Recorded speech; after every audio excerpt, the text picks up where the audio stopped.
Welcome back, everybody, to On the Edge of Shadow. This is session 7 of Crown of Autumn. Last we saw of our companions, there was a tragedy that befallen our number. The late Silmanos, previously known as Samanak, previously known before then still Ilmatar, has fallen in battle. The stage curtains open to the remaining survivors of the encounter with some marauding goblins and a handful of trolls. Ukion, Haraka, and Halthir, covered in the blood of their enemies, as the stage lights come up onto Ukion. Would you describe your character for us? Ukion, a Dawn Fairfolk, standing about 5'6", adorned in a bright orange breastplate of wood, intricately carved, and upon it emblazoned in fine etching the coat of arms of the Court of Autumn. He is wrapped in somber garments that denote his allegiance to the Unseelie Fae court. He is covered in the smattering and sweat and blood of the goblins and trolls that have attacked him and his companions on this road. He's breathing heavily, clutching still that scythe-like polearm. That the head, the tip of the weapon is much reminiscent of a crescent moon, however, with a vicious barb sticking out of the curvature of one side. It is drenched in goblin and troll blood, as he himself is. He is fair of skin, brilliant, almost ivory-like antlers protrude from his forehead. And ashen charcoal, deep gray hair tied back into braids, just shoulder length. He's wearing these large, heavy boots, fit for hiking and traversing the mountainous tundra of this region. And he looks around, still scanning the immediate environment, not looking at, or trying not to look at someone else, not believing what he just saw. He quickly scans the environment to make sure that none of these things is left alive. But as he does so, he then sets his burning, blazing golden eyes upon his fallen comrade, his companion, who has traveled on this quest to find this vicious and vile sorcerer that they hunt. That rage boils and cauldrons within him as he sees another fallen comrade for this hunt. He moves towards Silmanos, as I'll pass it to the next. Haraka, standing to your left, covered in the blood of the 3 goblins that he has slain, sheaths his daggers, and without really realizing, he tries to wipe some of the grime, the leaf litter, and the dirt from his face, but accidentally smears his face with more goblin blood, which makes him take on an even more sinister and horrid countenance. He gets a bit in his eye. He goes quick like for his sleeve there, but he looks on um, seemingly unfazed, as he does not want his grief to be to be registered here. And he looks up at Halther with a very apologetic look that says much in that gaze. And he doesn't look Halther in the eye. He's looking at that bloody hole where that arrow was really recently just plucked out. And then he looks to the ground and just shakes his head. Take it away. Halthier is actually on his knees across the way from the other two. His head sort of bowed. His right hand clutching this tree trunk with bands of bronze with some nasty spikes on it, still covered in the viscera and other bits from the troll that he basically planted by pounding several times after he brought him down in his rage after seeing his good friend fall. The armor he wears looks almost brand new, except for a few new holes and some creases where blades bit into it. And of course, that one bit of armor there, or where the arrow went through, and has a wonderful stain of ogre blood. Now, his standing tall, he would be a short, little over 9 feet tall for an ogre. On his knees, he's probably just about a head taller than the other two. Yet his head is bowed, and his shoulders they move with the movement you would expect of someone sobbing, as he very quietly is mourning his friend.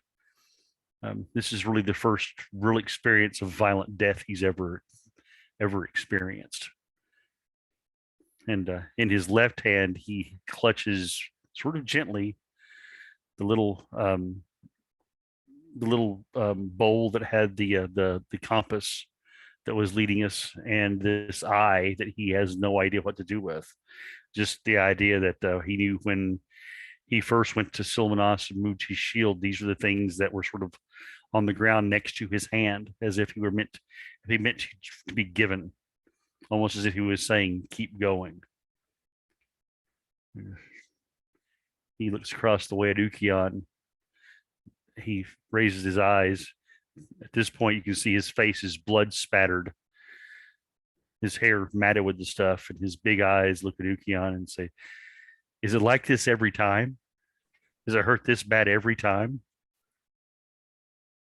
My eyes meet yours, and they're equally as pained as I meet them and meet your eyes. And I then cast my gaze downwards at Silmanos as I am kneeling next to him. Yes. It doesn't get easier. I will describe the rest of the scene for you. Okay. For those watching at home who have been following us for quite some time, Simonos is a very handsome member of the Dawn Fairfolk. Very handsome, very regal, both in his priestly garments and in his armor. This is a closed casket, ladies and gentlemen. There's not much recognizable there. When that broken troll broadsword came down, it clove him through one of his horns and to the breast, all the way down. He was hammered into the ground like a railroad spike. You lift up that what's left of that shield, and it's not a pretty sight. Haraka just looks forward from where he's standing. Ukion, Captain, should we probably put him beneath a cairn? I don't want to move him, but Give us your will. I place my pole arm on the ground and kind of stumble back up to my feet, trying to fight back tears at this time as I set my my countenance hardens in this moment as I begin to assess our current situation. I want to look around. So right now, I believe it's about afternoon, I guess, if I remember from last session. It is Or just perhaps midday. after noonday sun now, and two Okay. of your baggage horses have actually bolted in the conflict. Yeah. So Two so of the that, 5, just so you Yeah. know. yeah. And right now we're surrounded by just the environment around us right now. It's forest. It's You guys mountainous. are in the kind of like the upper rocky foothills of the Suncrest Valley. You've passed into the valley. You're on the valley's side of the mountains there. Up here, it's pretty rocky. It's pretty dry. For autumn, there is actually a very remarkably warm breeze. Probably the only comforting thing about the scene. There are a lot of firs and black pine up here. For those of us who are barefoot, it's probably an uncomfortable trek. But the rest of the leaf litter here is obviously dry. Not so much as severe threat of forest fire, but it could be. Mind your P's and Q's with your fire sources. But it's moments after noonday sun. They hit you guys hard and just as the sun was at its brightest. Amazingly, goblins tend to not like the sun, but something about these possibly were different. As you guys know, commonly trolls hate sunlight. Yeah. So I'm just looking around at this strange attack. Looking up, is it sunny, completely sunny? Are there clouds in the sky? Is it overcast? Slightly overcast. It's not thick like what would be, I suppose, Like a upper haze. hemisphere. No, nothing like that. Nothing like you'll have bits of the afternoon sky where there's just sunlight and maybe a handful of clouds will pass over and dim things up, but nothing to actually block the sun a lot.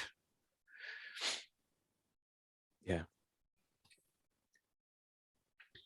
So I stand up and after I've surveyed the scene a little bit, turn to Haraka and glance over at Althea.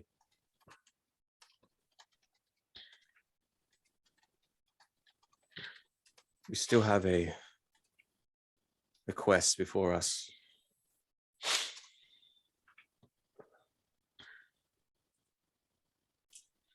However, yes, I do not wish to leave my companion, our companion here.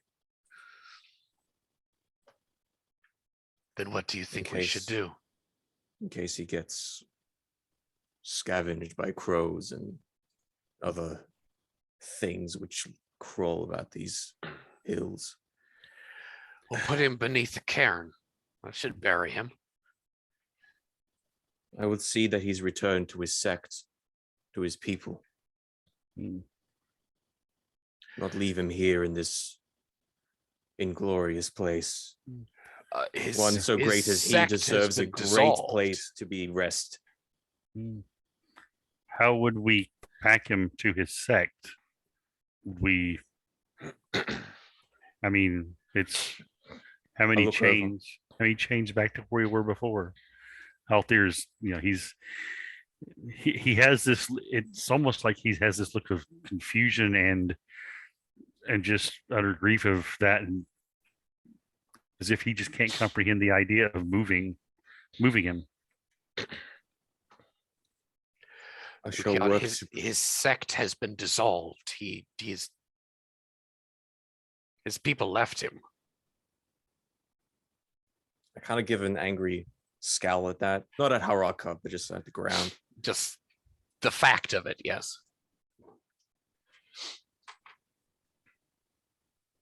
Could we not take word of where the cairn is and back to those that were in his sect, and maybe they can come here and make a shrine? I hear that's I've heard of things like this. Supposedly a tree with some kind of an altar near it, being a shrine for some great. Well, actually, I guess he was great, seeing that he is now walking again. But yeah, we could do something like that. I mean, we can build a very large cairn. I can make it the grandest thing you can think of at the moment. He reaches over and actually picks a very large, pretty large rock up and says, I can make many of these and move them here. I thank you, and that is a very kind thing, but I do not kind of like grab my eyes and just kind of massage him. I do not believe that all of his people or all of his sect, or there will be no one of our people that would reject him or send his body away because he is not whole. I know the traditions of our people, but as I have seen and known by the late Shihan, those traditions don't mean shit. Honestly. For by the traditions Shihan, the red blade was a deviant, was scum. But we know him as far more. As Yes, a champion, he was. as a hero. No one is So, to arguing hell whether or not the 9 hells with no one with is that arguing tradition. that, Ukion. We're supposed to bury them where they fall, and we're hunting something. You want to delay the weeks No. we are on the road No, and let the enemy slip away? not at all. That would be the last thing that someone else would wish. Then Allow Haraka me to looks to finish. Halthir, I build step a forward. mountain upon him, and then we can press on. I roll my eyes. Haraka, let me finish. I will preserve him, and we will take him with us upon one of the horses. We will continue our journey up the mountain and find this lieutenant that we seek, this primordial that we hunt. And then we shall return both with our prize and with our Silmanos preserved as he is now. This is within my power. We take him with us. That is what I say. Now, if you would help me get that to one of those 2 horses that had fled, we could use it. Althir has a bit of a look. He stands up and looks around, drops the stone, and he says, I'll find the horses. Thank you. He goes to wander off. Thank you. I will begin my preparations. Haraka just stands there and looks on, shocked at this utter blasphemy. And he just, I see you're his going to disgust. embalm him? I see his disgust, and I just give him a bored look, like I have no energy to really deal with you. And I proceed to ignore him. But as I set down myself and take out my things, if he's in questions, are you going to embalm him? He will notice a very distinct lack of embalming tools that I have upon my person as I begin to wash and clean his body. as grim as that is in this situation, as he is very, very, very destroyed. And so for the narrator, so what I'm going to be doing is I'm going to be preparing a ritual using the autumn precept of decay, and I will essentially use as many magic points as I can. I've got 9 at the moment, and I'll cast a long-term sort of ritual to basically push away decay, to stop decay, to halt it, and so and thus hopefully preserving this body in its current form.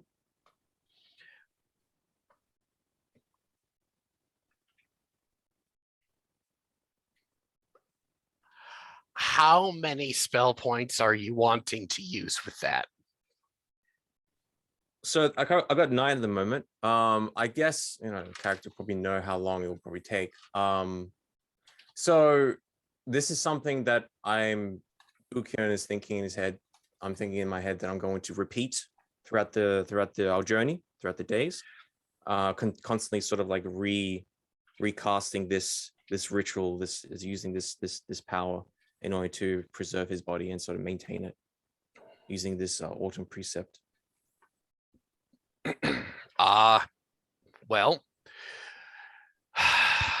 if you wish to, you can use all of them and exhaust yourself.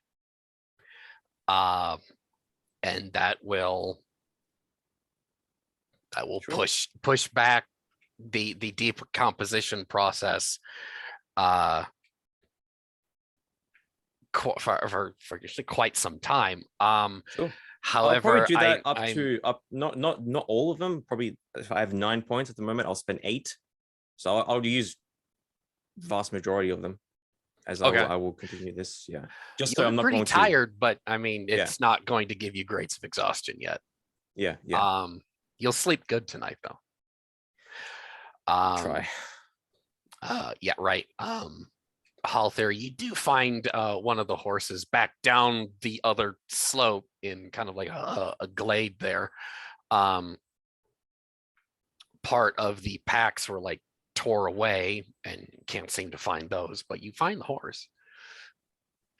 Yeah, that might take a few hours, Ukion, but Yeah, definitely. If you want to narrate that, please do. And when you're done, I'm gonna need you to make a life force test. Sure. This is some pretty filthy magic here, even for Fae. So the scene is definitely. yours. So as he's now been cleaned and still, despite the amount of washing and the various trips down to a nearby stream of water and just washing away the blood and putting things back inside, let's say, that were fallen out. His clothes are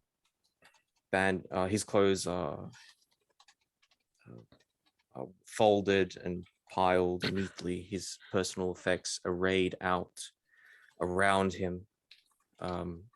He is wrapped in a sort of a brown sheet, some sleeping gear that we're using for his now as sort of bandage wrappings or his body wrappings now, as he's looks basically mummified, at least half mummified at the moment, in this process as Ukion reaches into his pouches of various small items and trinkets and takes out a clay jar sealed with wax, and breaks it open, and inside is golden honey, and begins to spread golden honey around the body, and as he does so, there is a bit of a sheen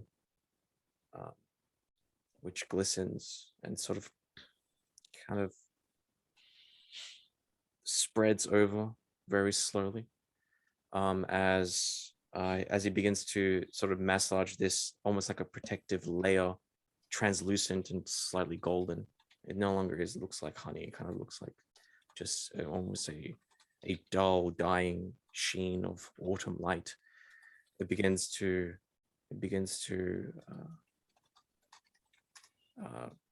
cut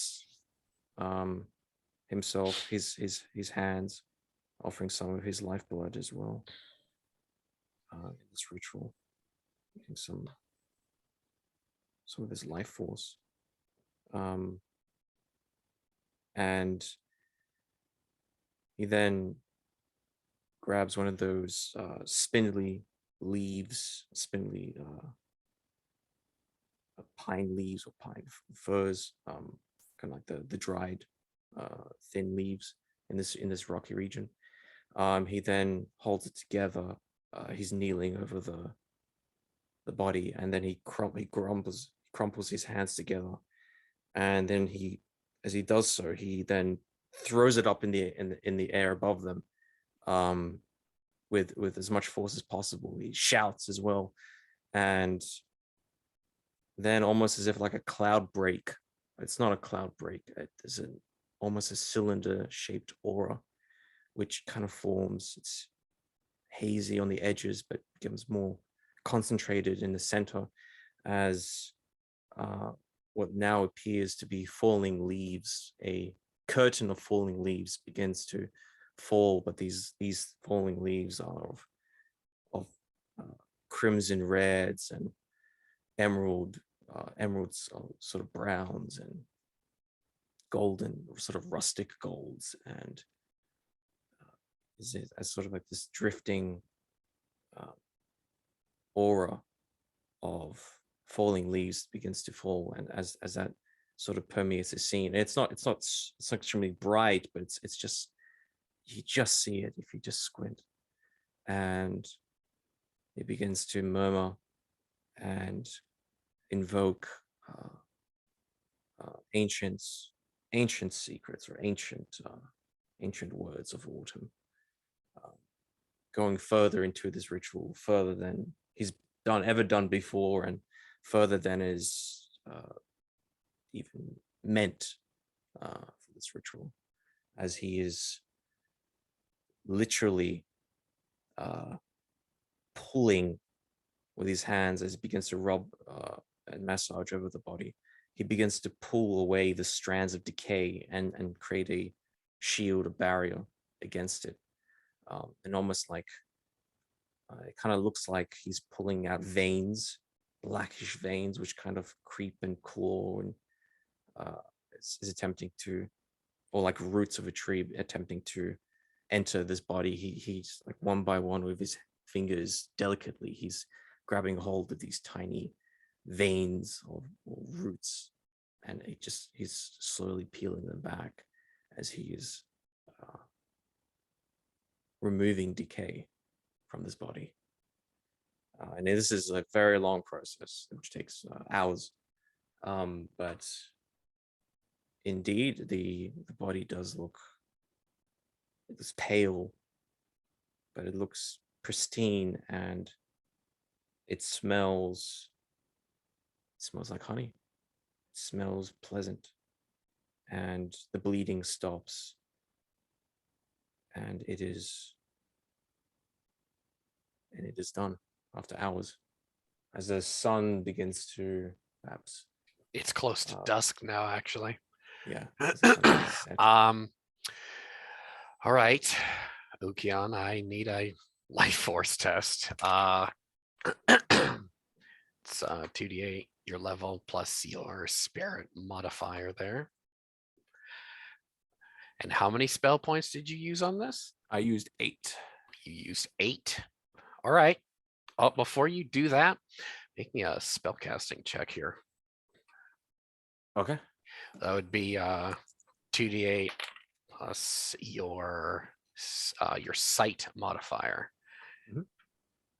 And which of your aspects is this? When mystics, Oh, yeah. In order, which did you have? Is it the first, second, third, fourth one? In which order? Yeah. You pick third. them in order. Third. Third. Okay. Okay. All right. What'd you do for your spell casting? I was looking at that. So it's spellcasting is spirit plus what's the spellcasting modifier you just said? The spellcasting? Spellcasting will be 2d8 Yep, plus got your that. plus your sight modifier. Plus sight modifier. Okay, Sorry, I asked you to do it out of order. I'm sorry. that's right. So that's going to be 18 for the sight of this for the spellcasting. For the spell. Okay. All right. Now make your life force test. Yep.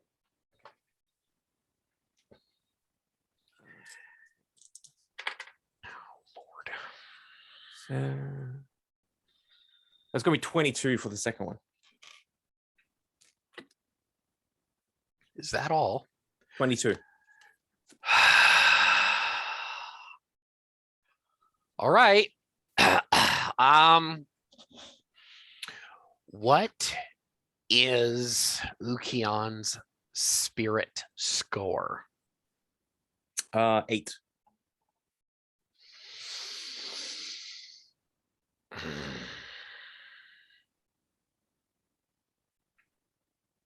And you guys, okay, he's okay. Hang on, stop. I had you guys level up last time, right? Ukion is 7th level.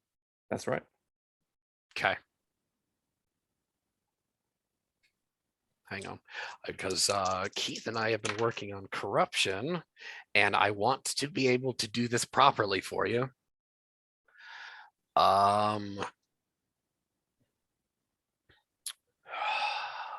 Well, crapola. You gain 6 points of permanent corruption from that. Okay. And with that, he is all right here.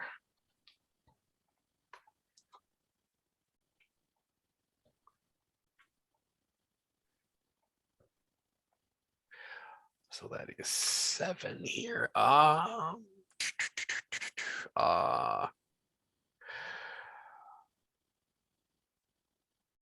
Okay. All right. Here we go. Doing this. Hey, Ukion, I am sending you the corrupted character skills here. Now, that being said, what's just happened is you are a fae casting magic on a corpse. What you've just done essentially is invited a lot of very unclean energy into yourself as well as your person. Yes, you're doing what you set out to do, but this is dark shit. Yeah, that's fine. I totally get that. I'm not coming down on you at all, but this is totally what's happening. You, however, he knows that. He knows. He oh yeah, I know that. There's a reason. There's a reason. He's got his reasons. Your spirit, however, Jono,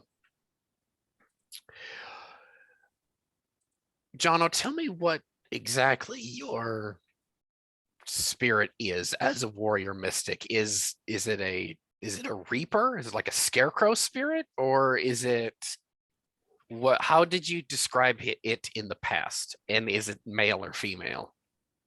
I don't think. I think it appears genderless, so it could be either. Okay. It is more of a shadow. Okay. But it could be something like a reaper. It's similar to a reaper, I guess. But Okay. I've kind of seen it as more of a more like autumn gloom, or like an autumn shadow. A deeper shadow than what would be normal. I see. Yeah. It does not speak to you, but it you do feel its will and its intent is very displeased with you. Yeah. And the utterances that you hear in your mind are when I came with you upon this road. Our pact did not include unnatural things. This is unclean. And the Reaper King shall hear of it. I hear this. I say nothing. And up the opposite slope, Halther comes trudging back with the 2 baggage horses. Yes. You hear a voice call out to you, a deep, baritoned and graveling voice with much gravitas. You turn to see a heavily bearded folk behind you coming up the hill, hailing you. Okay. Mike, could you describe your character for us, please?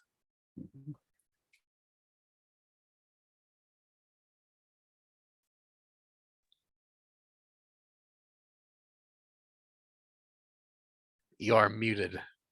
God damn it. So, the man coming over, he's short, as a bearded folk would be. Even from a distance, you kind of know he's a bearded folk just because of the way he stands. If you were to take a chunk of rock and chisel it out to be a short man, you would find Barrel here. His skin, even in the sun as it's coming down, seems to almost like shines in a way as the light hits his skin, and it's almost like you see a flash fire as it hits him just right. And you don't know if that's just a trick of the light, or you don't know if he's actually just that ruddy tinged from the fire and the forge. That remains to be seen. His beard hangs down to about his belt, well, where his belt would be anyway, and it is shot through with red. Actually, it's probably more red than any other color. Otherwise, it does have a little bit of darker, like browns and blacks shooting through it, but it is mostly red. His hair, what little he has, it's actually not that he's going bald, but being where he has his forge at, he has had to keep it short so as to not catch on fire. But that, what little you can see of his hair, is also red as, a forge coming up the bear. He stands about 4'3", 4'4". If you had to guess his weight, you're going to put him about 275, maybe even closer to 300. At the moment, he is. He can still clap though. He can still clap. He's not quite. He's built, but he can still do it. Due to his journey, he actually at the moment, not wearing his armor. He's actually wearing a simple leather jerkin and pants. However, he does have a pack horse with him that is laden down with a set of armor that you can see, as well as bags for doing blacksmithing and jewelry making on the go. Hanging off of his hips, you will see 2 hammers, big ass, like 10-pound blacksmithing hammers. A normal human would probably tire from wielding these after just a few minutes. He wields them like someone else would wield a ball peen. It's natural to him. They cannot see at the moment, but also on his hands, he will have a pair of brass knuckles that kind of hang there loosely. And he's walking kind of with determination. He's not quite sure where the goal is, just a general direction, but he definitely has that look of, if you cross me, you're going to get piss pounded into the dirt. So pick your battles wisely.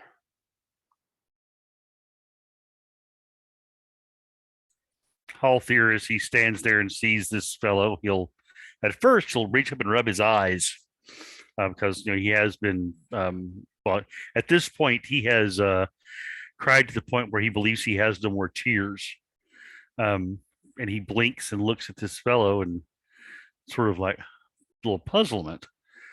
He hasn't seen. He knows about bearded folk, and he's met 2 or 3, but he's trying to see this person. Apparently, is as wide almost as he is tall. It seems.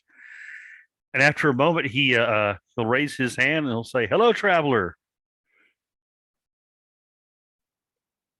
Beryl will kind of look up and look up Mhm. as he sees Halthier here, and he'll give a small wave back. Not quite militaristic, but Okay. very much businesslike and curt. He's not one for floral or exaggerated Mhm. interactions, but he will Okay. continue walking towards you, Okay. and he will say hello back. Yeah. Halthier will stop the horses that he's leading. The pack's a bit torn up and worse for wear, and it's obvious, of course, Jesus said he's wiped some of the blood off his face and such, and of course it's tracked down his cheeks. And he said, my companion above, he motions back to where he had come from. We had one of our number fall, and one of our priests is tending to the body. I would just ask if you would be circumspect as you proceed. He was a good friend. So at that, he almost starts breaking down again, but sort of sucks it up, and you can sort of see the shudder of him almost doing any. No. Bring it together. And he said, "I am known as Halthier, son of Blogveer. You seem to be a artisan of some type." Aye. Beryl of the Iron Hearts. Uh, Blog beer. yes, Blog he beer. he traveled through these parts some many cycle ago, along Ah, with his companion. He's sort of, at this point, Halter just sort of plops down on a rock, and probably to Beryl's possibly horror, he just starts talking about how horrible a day it's been, how he just lost his friend, first person he's ever actually seen, that friend of his he's lost to violence, and how his father always told him about the glory of battle and such. He didn't find any glory in it, and it just felt horrible and horrifying and terrifying. And then afterwards, to turn and see his friend falling there, laying on the ground, and knowing that was the last time he'd ever see him, and he just said, after a little bit, he probably starts sort of tapering off a little bit and looks up and realizes he's saying this to a perfect stranger, and he says, I'm sorry, Beryl Ironheart. I am no warrior. I'm just a humble tailor, but I've been caught up in this quest, and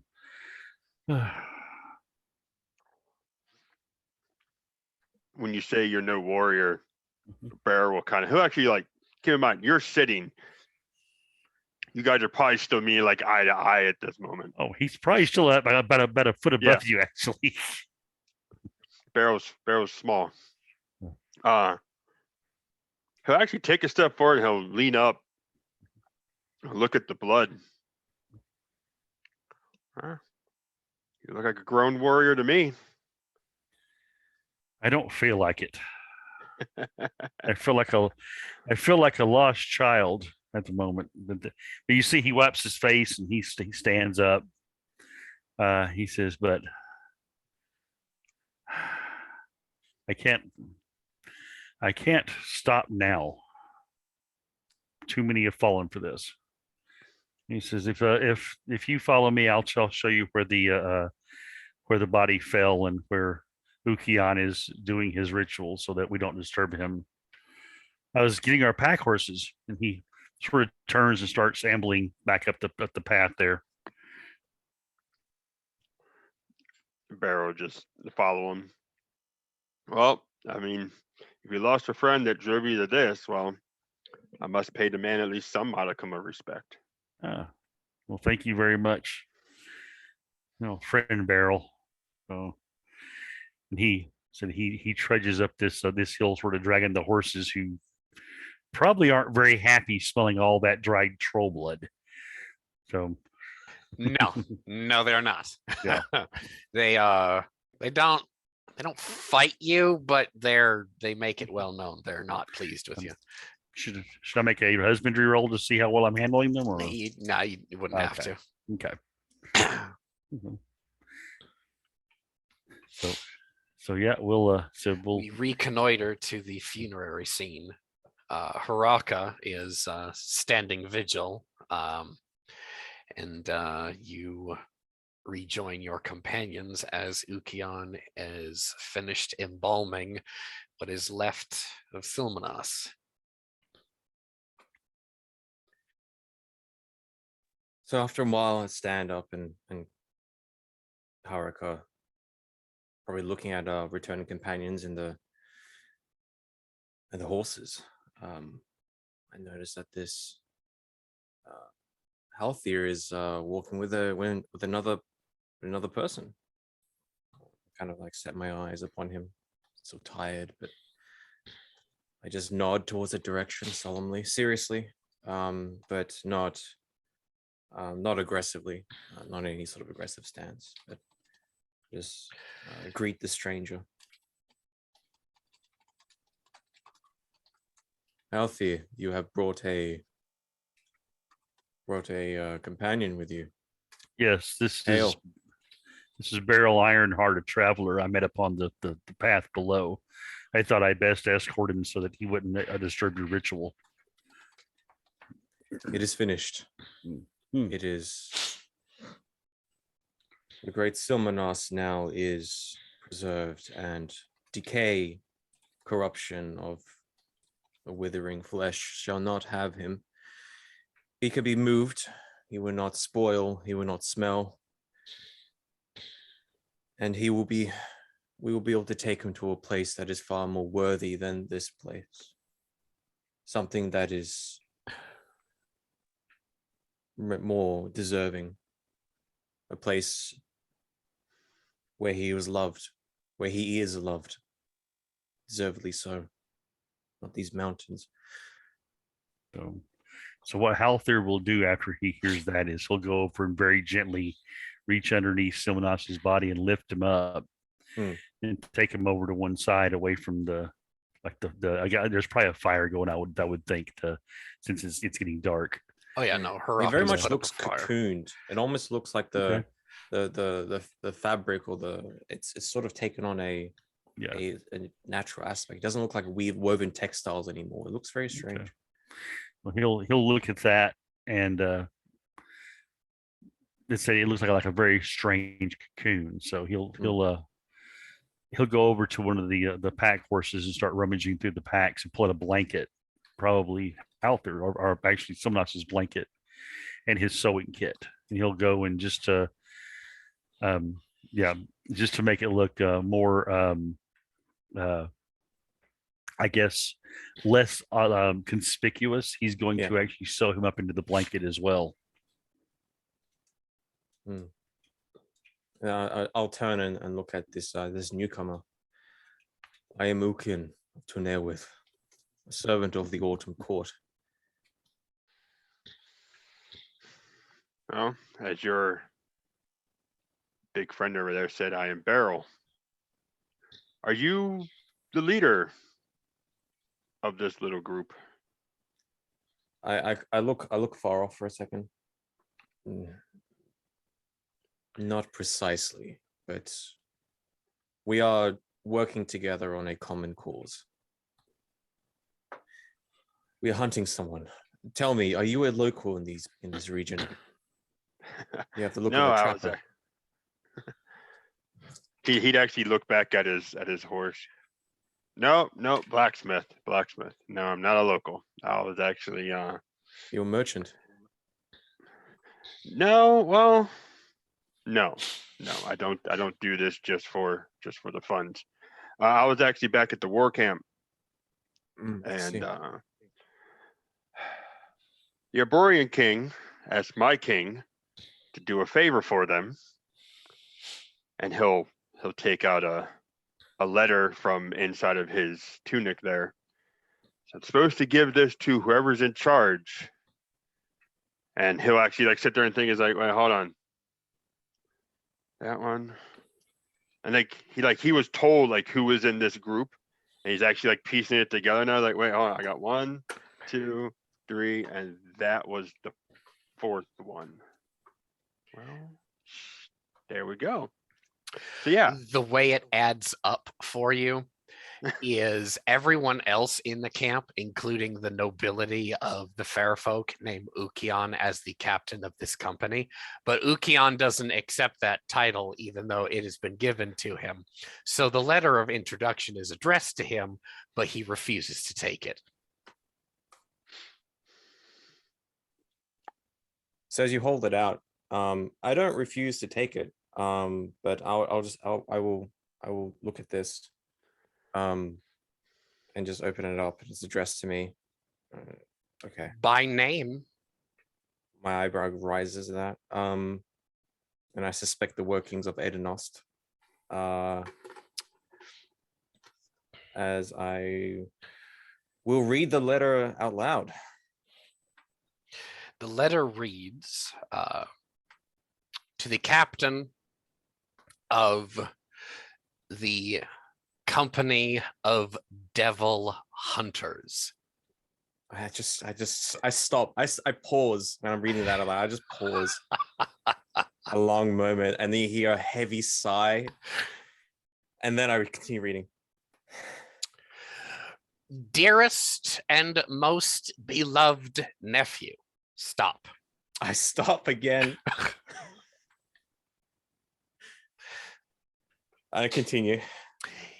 It is in my mind, as well as in my heart, as well as the hearts of the kings and queens of the courts of the coalition forces. Stop. That we bestow upon you the captaincy of this company to hunt the most foul and dreaded sorcerer. You actually sidebar here. Damn, what was he? A herald in a previous life. My God. And the letter continues. We have torched 3 cities belonging to the Atlanteans. The 4th shall fall beneath the arms and the hammer of the Shadow Fae. You are to continue your hunt, as I have convinced many of the nobility and the lesser nobles of the fair folk that your quest is most paramount and should be left in the blackest of secrecy. You are to travel in secrecy of the utmost importance. This, bearded folk, he whom carries this letter is a companion of yours attached to your company. He is... Yes, thank you, Keith. It's a longer paragraph. I have to put stop in there here shortly. He is skilled in both gemcraft as well as blacksmithing, and he knows the secrets of Fey iron. Stop. You carry the love of your family tree. Stop. Our hopes and our prayers and the rituals of your success, the incense of your victory burn nightly. Continue on. I crusade into the darkness. I hope to see you on the other side. Your uncle, Aidnost, House of Felsong. So I read that out loud, as my tone becomes quicker and slightly more irked and annoyed as I then read that and I finally read that letter. I will then look over towards Beryl Ironheart and I will say, I'll look at you and say, if you would travel with us, Beryl, we wholly welcome your company and your aid in our quest here. I do not wish to absolutely make light of that. You are welcome among us, and your company here is most appreciated. Thank you for this letter and for bringing it to me. However, I must address something, and I say a little bit louder, as if addressing everybody. As a captain should. Yeah. It seems that my distant relative here, Edenost, has seen fit to place some sort of role of leadership upon me that is unsuitable and not appropriate. For I do not serve my uncle. I do not serve my family. I serve the Autumn Court. That is whom I swore my allegiance to. And that is why I'm on this quest. So though I am honored by these words are inappropriate, for I am sworn to another, and I will not relinquish or disavow my vows and my oaths to Autumn. So in saying that, my companions, you are friends, Haraka, Halthi. If anyone was a leader, it was Silmanos, but now he is gone, and it is now our duty to see that he continues to be preserved and taken to a place of safety and love. But we do have a quest before us, and we are upon it for different reasons. I myself am hunting it for my court. Halthir, you have your reasons. Haraka, you serve my great uncle. And so, Beryl Ironheart, you may come travel with us, but I am not your captain or your leader. We are working on this together. You may leave if you see fit. You may accompany us if you see fit. If you wish to come, we will gladly accept you. I will gladly accept your company. And that's all I have to say on that matter. Excellent speech, Captain. Absolutely top notch. I just shake my head. I can't win. Oh, there it goes. Slow clap. And I begin to clap as well towards the direction of Haruka, and also then Halthir as well. Like, yes, you as well. As Whatever you say, boss. with that, as the wind kind of blows over these hills, and just the tiredness is now setting in, the exhaustion from the day. We should maybe, are we ready to leave? Perhaps we should find a place of safety in these hills, away from these vile bodies. But there shall be things coming at night here, eating these corpses. Wolves and other things, no doubt. It is not safe here. Lead on then. He Haraka goes and takes Well, I the do not reins know and- these lands very well. Beryl, have you traveled through these lands before?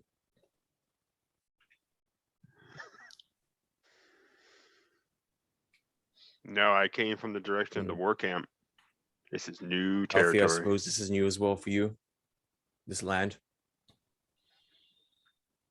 I've not traveled much through this land, though I've heard tales of it. My father traveled through here extensively. Haraka, you Haraka- are a skilled outdoorsman. Perhaps you could find us a safe place where we may camp. Preferably hidden where we may have a fire, a low fire, and not attract attention. I'm sure there'll be more of these goblins out in the hills tonight. Is that an order? No, Hmm. I just look at him annoyed and angry.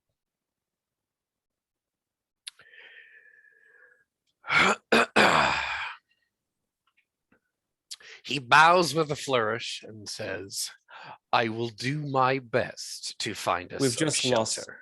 a companion. Can you please try and be helpful? Just this once. As your will, Captain. He disappears into into the underbrush.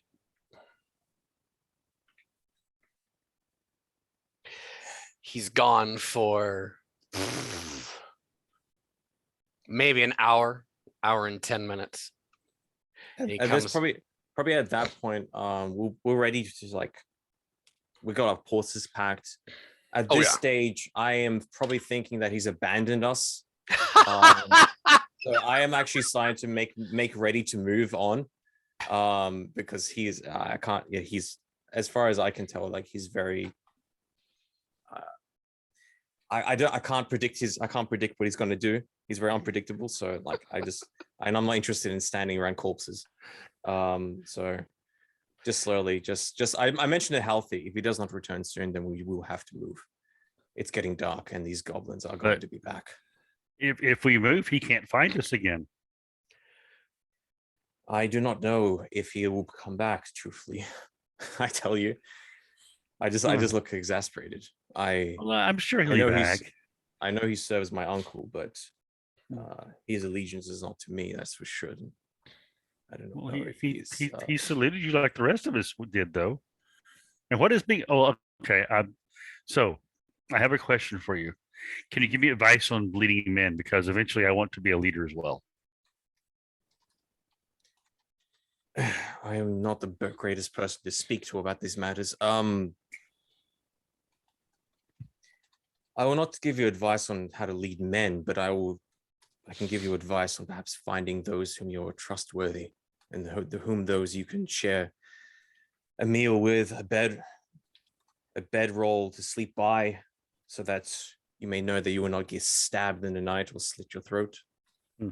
There are many strangers on the roads in these lands that are untrustworthy. I'm sure you know, as a merchant, there are those who are swindlers or conmen that sell you ill-gotten goods, fabrics that were torn from a maiden's skirt and now attempting to be sold back to you. I have seen these kind of people. Yes.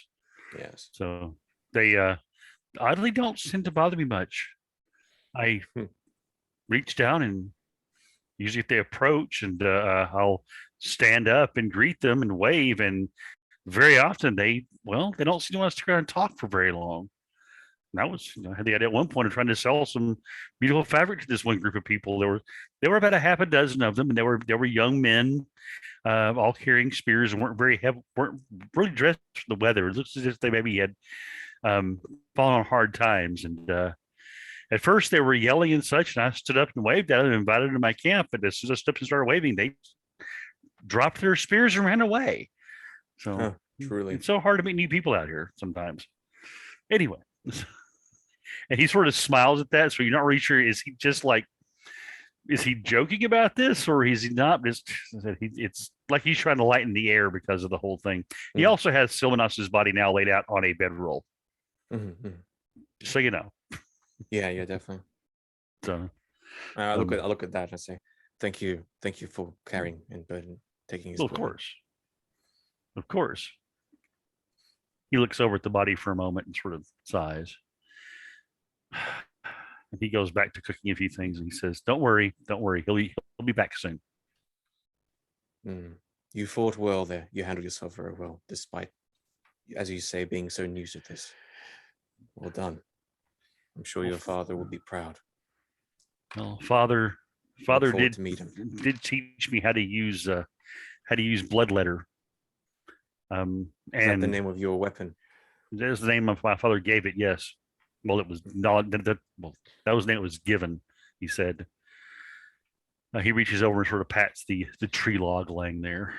He said, "We, as a child, I would see him out doing his practices and such, and because he always kept up his skill with the blade and the club.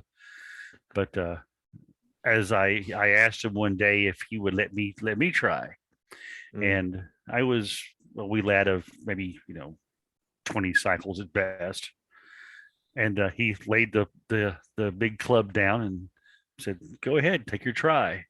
And I went to try to lift it up, and I could not. It would not rise to the ground for me. It was so heavy.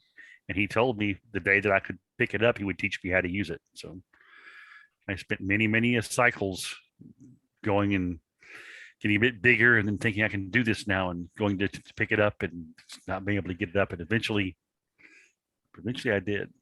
And I have an attachment to these. I have an attachment to this old stick, and he pats it once again. It's a great weapon. Haraka comes back, sees that you See, I guys told you. are ready to move out, and he looks a bit like, "Are you going to leave without me?" If you had not returned in about 40 minutes, then we would have had to. It's getting very dark, and their bodies are still here. You see how they're shaking his head, going, Well, Blogveer, I appreciate your appreciation in me. Have you found You- something? I appreciate the honor of referring to my father's name, but Indeed. we would not have left here. I have found something that will accommodate our opulent companion, Captain. There's a cave in a riverbank here that can actually accommodate all of us, including the ponies. Wonderful. Thank you. Lead on. We'll follow behind you. All right. There is another hour's worth of time rolls by. The sun dips down beneath the mountains in the barrier to the east, and Haraka leads you to a well-eroded crevice, a cavern beneath there, kind of shot with some purple and violet geodes that catch some of the dying dusk light there. He has a small fire lit in kind of the stealth fire fashion here. He goes, "All right, out there, you in first." He goes in and sort of squeezes himself to the entrance there, and looks around. And It's actually quite is it- cozy in here. okay, is it big enough to bring the ponies behind me? Yes. Okay, so he'll do that. He'll lead the ponies in and start getting a place set up for them.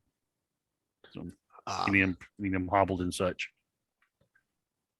With that, once everyone's inside, you actually can. It's quite warm in here. There is a kind of a crack in the ceiling that gives just a bit of opening that the smoke actually can leave through it, but it's not. It's kind of diluted in such a way where it's not obvious. And once you look up between the billows of smoke, you actually see the stars in the night sky all the way up. But here you can pass an evening, a night with the gentle and soothing sounds of the river just close by. You all sleep very soundly here, despite the enemy being so close. I will I'm not sure what kind of role this would be, but just and I'll mention this out loud as I'm sort of looking around. Perhaps we should keep an eye out for any tracks or any signs that this place was used before, because it's quite a perfect sized place to camp. It seems to be like maybe it could be a popular spot of shelter. I would like to make a roll to see if I can find any signs of a recent camp here. If there are like footprints, if there are leavings. Haraka he's standing in front of you and he just looks down. This was the narrator. I'm asking you, Rafe. Like, Oh yeah, can I make a roll? he- Yeah. If you're doing this, he'll act. Haraka will like just get your attention and Okay, he'll look yeah. at the floor, All right. So I look down. kind of the like floor. seeing it. You do see bear tracks. Okay. They're not fresh, but they're there. Are there any other signs, like, let's say, like something that like human or like goblins, like would were the signs that the goblins would have camped here? You do not find any leavings of such beings here. Okay. I won't make you roll for it. This place is actually quite clean. Cool. Besides the fire pit that Haraka actually put up, nah, it's natural air. Okay, cool, very cool. Yeah, so I look around this place, like, yeah, this place looks safe. Is it to your liking, Captain? It's excellent. Ah, Large enough for Blogv. I mean, sorry, healthy. It's large enough for our horses as well.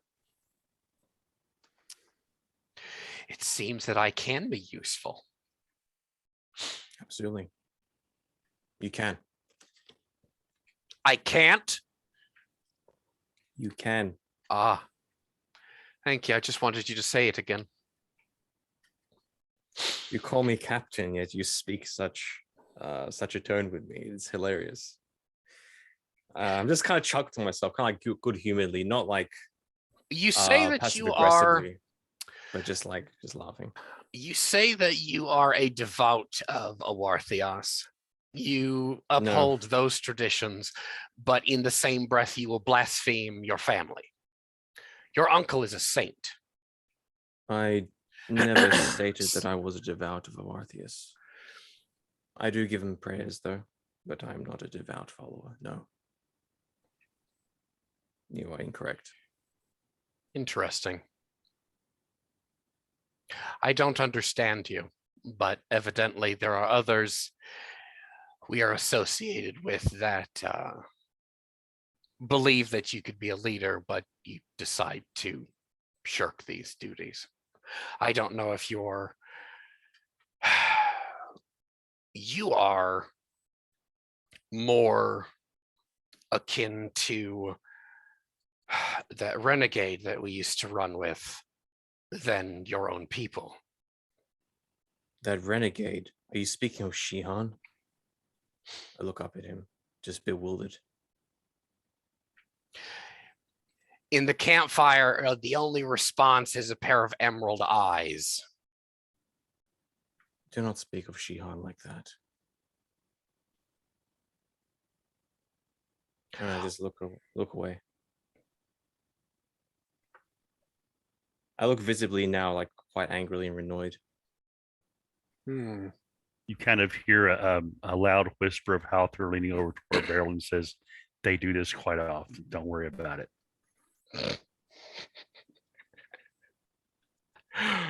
Thanks, Keith. I've seen worse between married couples, so Yes, I've seen times when mother and father would act this way and speak this way, but they usually made up. That's That's why I had to go okay. out and that's why I had to go camping. have you not seen bearded folk go at it when they have the slightest, injustice done to them? Oh, it is hilarious, and we had drinking contest about them. So this is nothing. This is just a lover's quarrel that will probably work out in the morning. It's okay. It's okay. The whole Probably, time he's yes. saying this, Beryl has his pipe lit, and he is just smoking away with a smirk. And Though Ukion does have my love, he is certainly not an interest of mine. Halter, he's sort of chuckling, but when he hears that, he gets this sort of a look on his face. Just, oh, I'm sorry. Oh, that was a bad thing to say to you, I think, wasn't it? I do apologize. I'm a bit out of sorts myself. It's all right. Shihan passed away. Yes, you did. died the mortal death. Within months, Silmanos dies the mortal death. Ukion, it's you or I who wishes to draw lots next. As he sits down and lights up his own pipe. It does seem like that, doesn't it? Gods, I hope not. But one thing that we can agree upon is the captain and I do require revenge for Shihan being so rudely taken from us. With that, Halther raises his little wine skin up and pours a little splash out on the stone next to the fire and looks at the two of you and says, "May the great goddess Karnash you over in the near future," and takes a swig and holds it out. We can only hope. But with that, you guys settle down for the evening, quite confident that you will not be discovered this night. We do have watch. We do have alternating watch. So we'll set that up. Oh, Night so watch. Oh yeah, definitely. The one who's not the captain is totally. No, I'm saying that out of character. Well, in character, I'll say we should definitely have a. That's a we should lot of definitely have a orders watch. being given, isn't it? I'm fucking with you, Jono. I'm sorry. No, that's right. Come on, man. It'll be an I'm trying ongoing to- theme now, just so you know. I'm trying to play here. Come on. I get you. I get you. Stop fucking around. Let's do it. All right. Let's do it. Don't keep telling me what to do, Captain. I'll have first watch then. You all sleep. Haraka sets himself up by the door and kind of like leans under like some hanging roots there. I'll take the final watch then. I'll wake up earlier. Halther leans over and straightens up the bedroll for Silmanos's body, then will bed himself down on his own bedroll next to it. The night passes uneventfully. There's no cockerel to greet you when the dawn star rises the next morning, but you quickly gather your things and off onto the road again. On this day, you get yourselves back skyside, and there's much traffic, goblin and wildlife tracks and leavings throughout the forest highways here, deer paths, animal paths, and such like. Now, as you travel through this area, searching for a possible lair, last you had found, or actually were informed of such, the finger that Silmanos had sacrificed up to create the dread compass still points in the direction of something very, very nearby. Something radiating from this compass gives you a rather sickening, nauseated gut feeling that the quarry is indeed close, but it is not a fun feeling. And I suppose this place is also starting to feel very familiar from the descriptions of the spirit of the autumn spirit that I communed with last session, that had told me something similar of the whereabouts of our prey. So there's sort of the two pieces of information are adding up, the compass and the information from the spirit. Speaking of, Jono, make me a spirit test for me. Sure. So just modifier plus. Okay. Yep, just die and modifier. It's gonna be 9. 9. Yeah, just +2. Yeah, that's it. Yeah, your spirit is not near, which is odd. This thing is always near you.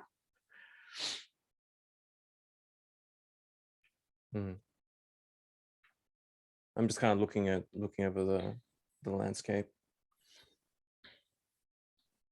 Breathe in. And I suspect like probably what's happening, but it's nothing I can do about it. And quite frankly, it's just I don't really care. I just need to continue on. Doesn't matter.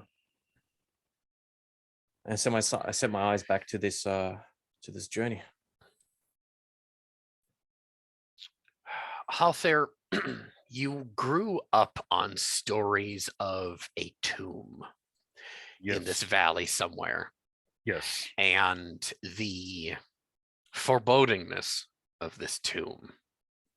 Okay. The fact Yes. that the goblins had inhabited copper mines here, and Endukaga was cornered and butchered in one such as these. So yeah, that next morning, yes, as we get up and as we're moving away there, I'll begin speaking about it. Who actually holds the compass? Actually, I think Halther would probably hang on to it. Okay. So unless like Ukion asks for it, he wouldn't be letting that go. So yeah, he'll be talking about the time his father told him a tale that where one of his companions fell, actually, a bearded folk of his that was a traveling companion of his for a long time, and actually swore an oath to help him retrieve his wife, my own mother, and that it was a tomb near I believe he said it was near a lake or a pond in this area. If my tale is he remembers correct, that they went there and they encountered the spirits of some, I believe, some wardens there, or a circle of wardens, and Dukaga was trying to get their secrets, I suppose, steal their secrets out. It's been a long time since my father told me the tale, but that might be where we're heading to here now. So, And the finger pointing straight as an arrow down this path, you do begin to hear the telltale signs of a slowly moving stream. Following along this stream, you find the lake. And on the far side of the lake, you see a single henge. And it all comes flooding back to you. Halther, you stand without actually knowing you're standing in the exact spot Blogveer had some 150 some cycles previously, and there's a psychic impression of this moment left here. If you would like to have a brief soliloquy there, please go for it. So as Halther comes into that clearing and sees that hinge and that lake, the stories come flooding back of how his father and the companions that he, at that point, he had not known Shihan very long, but his little companion he had known for quite some time, had actually known Kaya beforehand, and swore to help return him. How father was so fearful of water at that time, and his friend helped him overcome some of that fear. He actually reaches up to his neck, and in memory of the story of his father keeping the little pouch of earth there, thinking that it would protect him from water if he ever got into it. And he walks up to this hinge, looks at it, and looks toward the center of it, and thinks that's where it all happened. That's where when they came out of the gloomy tomb, and the blackness began streaming from his face, and because he had lost his will to live, and fell there. And how father would weep every time he told the tale. Usually he wouldn't even speak of it, but on the nights where, well, when we had gotten a large barrel of cider and he had been in his cups a bit, he would begin telling the tale, and the sadness was always preeminent upon his face. And to be here where his father had walked, see the places that his father had told him of, that Shion had mentioned a time or two as well, it's almost overwhelms Halthir's mind. He looks out over the lake and up into the trees beyond, and he begins scanning, looking for the entrance to this cave or mine or tomb that is somewhere in this area, and trying to remember in the stories where it should be. Well, the tomb is beneath the henge on the far side of the river. Ah, that's correct. Yeah. He's yes, I remember now. And he begins walking that direction to see if he can find it. You remember? Yes, my father. This is the place. So this is the place. Haraka just absent-mindedly says, I wonder if this tomb is dedicated to a priest of the Silent Monolith. We don't see henges in the middle of nowhere. I believe Father said that they were wardens of some type, and I think that was That what must someone be it. That must be it. That's a good point. It's a very good observation. We should be very careful. Perhaps we should leave our horses here in this thicket by here. Yeah, Or we maybe should we should definitely get a bit closer. we definitely shouldn't leave them out in the open, Yes. somewhere protected. Yes, but, you'll go and So hobble the you horses. leave the baggage behind. Well, Yeah. probably We should- hide that. Yeah. We should. I'll basically I'll be taking like basically traveling gear. So I'll leave behind most of the rations and cooking ware and bedroll, but all the essential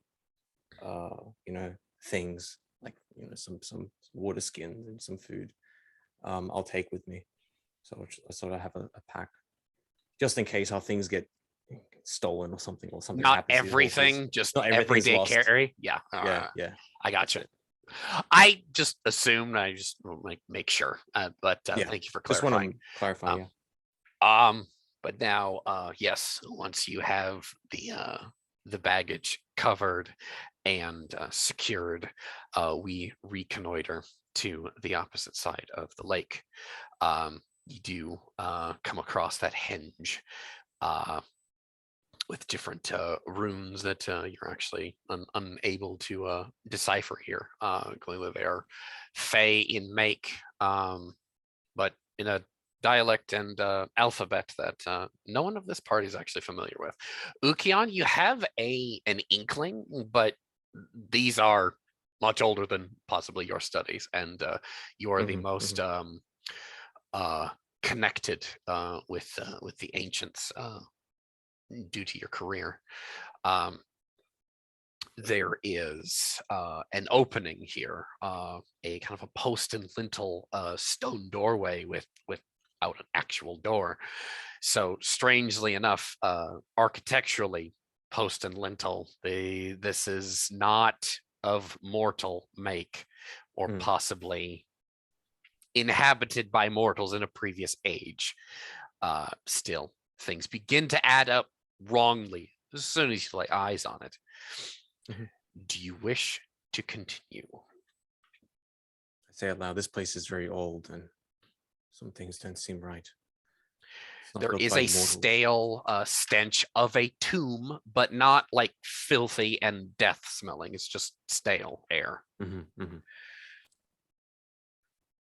a cold breeze actually comes out from within. Beryl, I have a question. I'm not familiar with underground chambers. Perhaps you may be, or maybe Halthir might know as well, or Haraka. I know little of the underground. Would that smell? You smell it by the entrance. Would that smell be something recently unearthed, recently opened?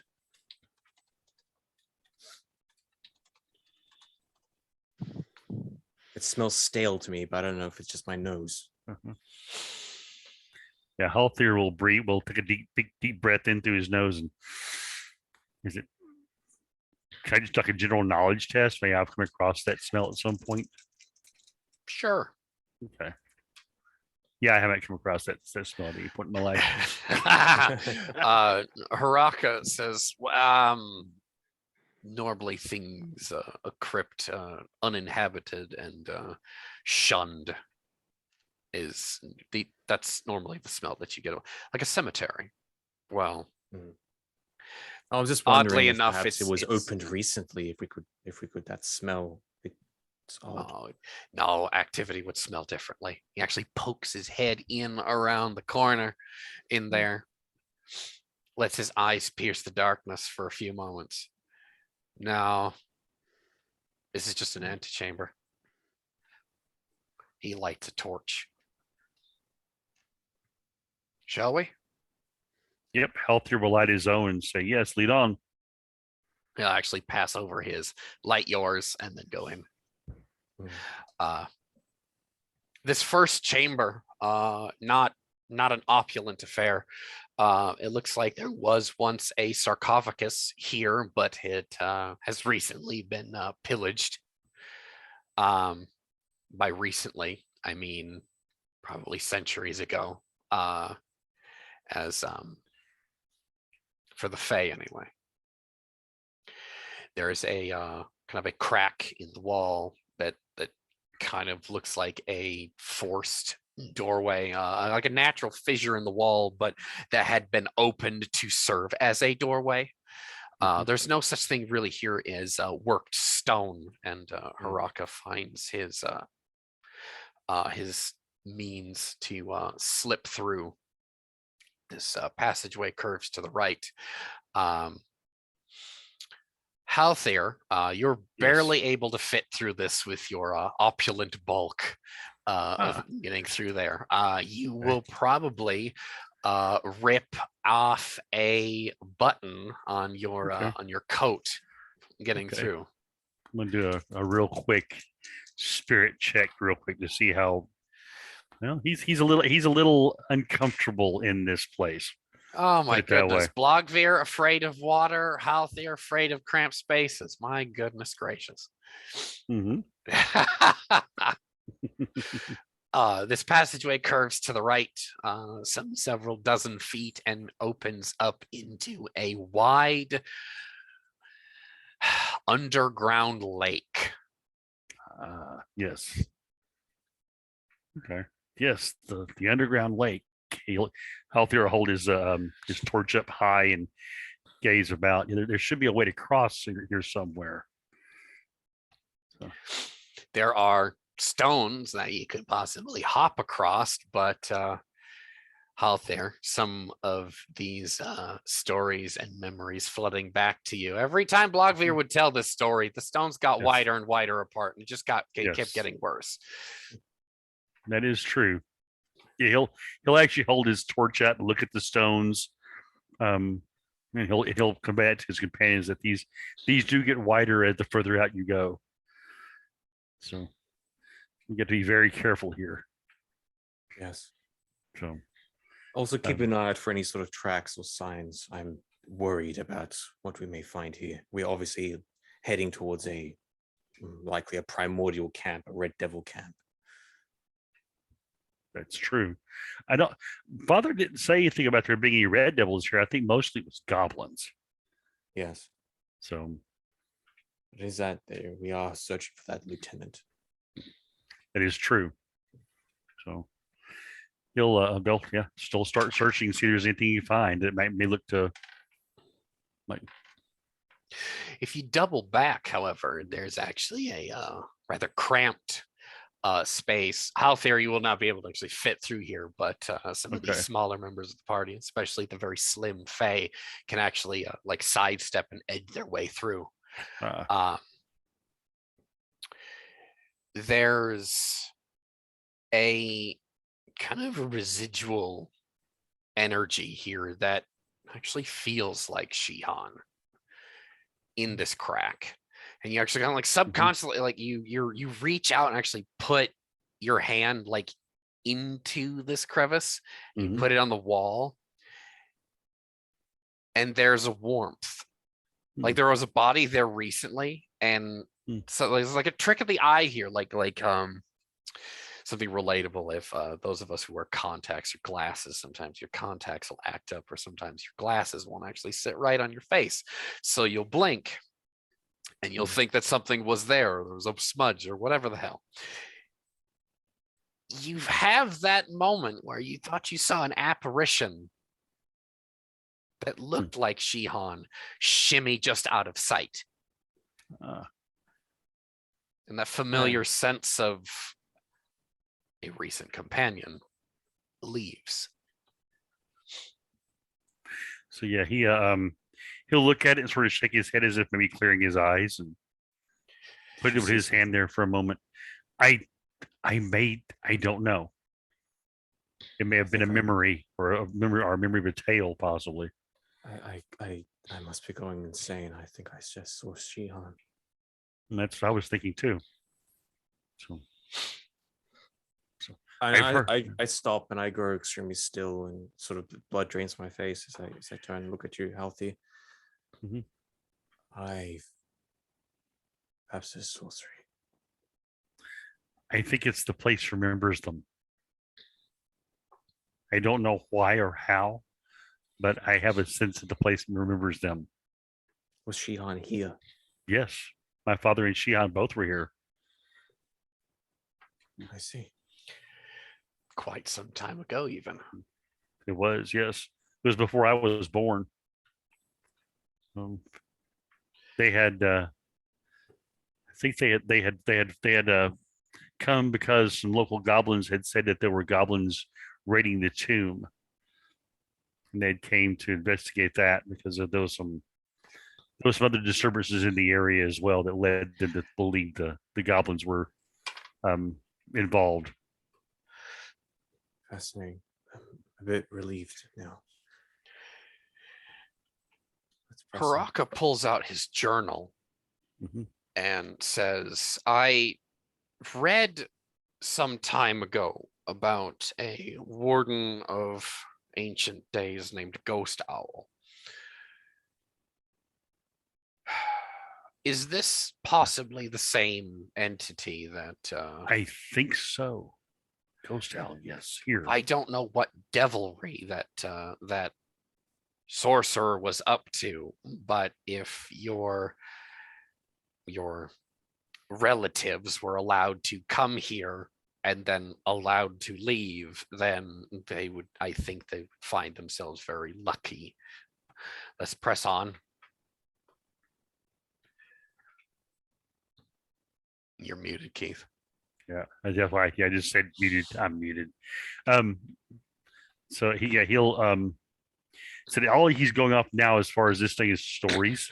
But does he recall a different way through instead of this tight, narrow, winding area? That where his father said he got deeper into the tomb and into the areas where they were actually buried bodies. There's a crypt somewhere in here, but you do remember that Blogveer wasn't able to fit through the crack. He actually had to go across the stones in the lake room. That's right. So if you gentlemen want to, I can go the different route, but I will We meet should you stay there. together. We should stay together just in case. I don't think you can go the way I'll be going, and I can't go the way you'll be going. I don't Narrator, think your legs are quite long enough. Oh, what's that? is Barrow able to look at this and see if it's something that could easily be opened up more, or would it take too much work? You do not have the digging tools Having- to get through here. You'll be here for several Okay, chains I'm if just- that's the case. Okay, Time is of the essence. right. In that case, as you wish, Healthy. Just be careful, my friend. Perhaps it's a hunch, but you do feel that these two corridors of like up going in opposite directions, they do connect somewhere in a chamber above, but it's really fuzzy. Yes, they come together eventually. Yes. So he'll go toward those stones where and start making his way across. And right here, I'd actually like to see if we can take a 5-minute bio Yep. break here. Take a few Yep. moments. I gotta do. go to the bathroom. I'll be right back. All right. I will as well. See you.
And I am back.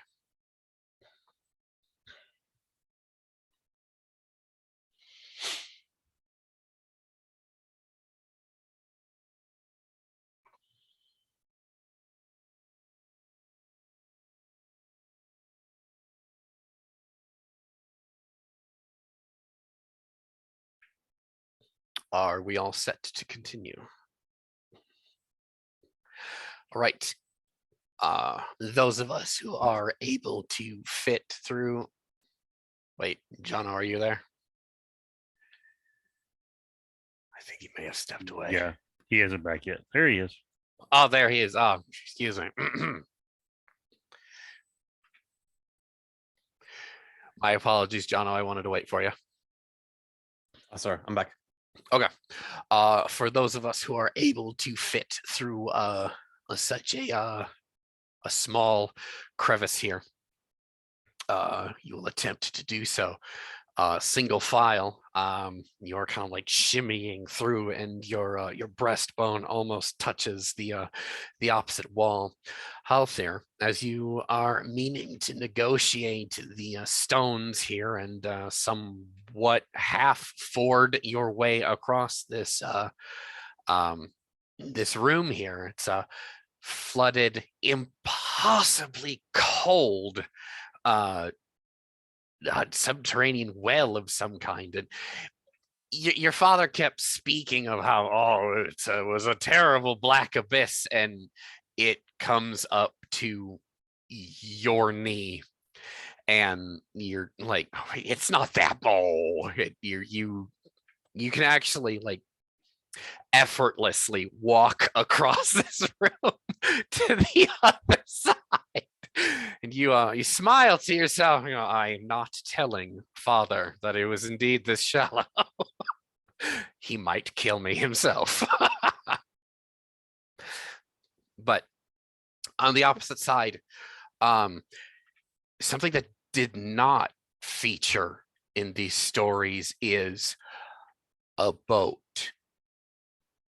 There's actually a wooden boat tied to a bronze hook screwed into the wall, and it kind of like half hangs there, almost like a wide war canoe, have like half skiff, half war canoe kind of thing, like something that you would ship raw materials up and down a river here. Okay. And there's torchlight around the corner of this adjoining stairway that just kind of like goes forward and curves up to your left. Should you wish to proceed with caution, I suggest you do so.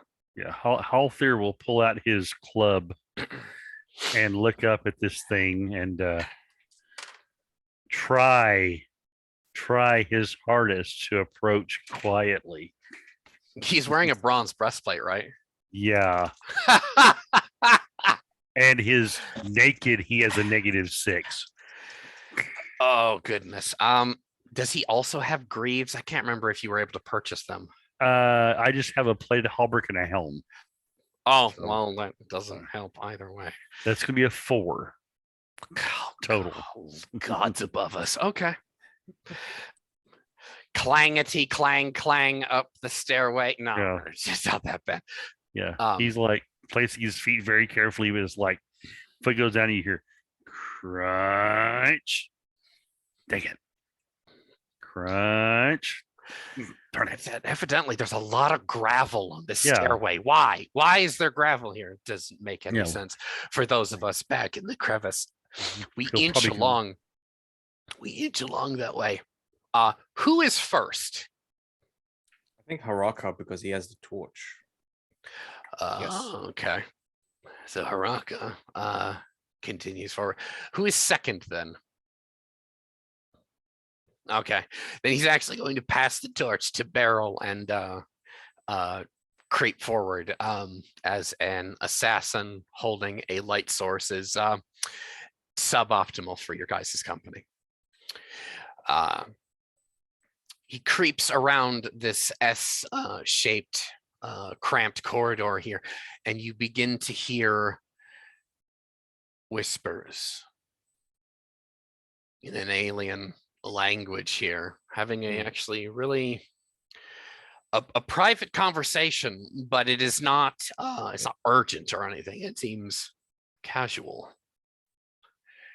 And at this point, Haraka, damn, crap. Haraka turns back to the two of you and says, there are two voices conversing in the next corridor.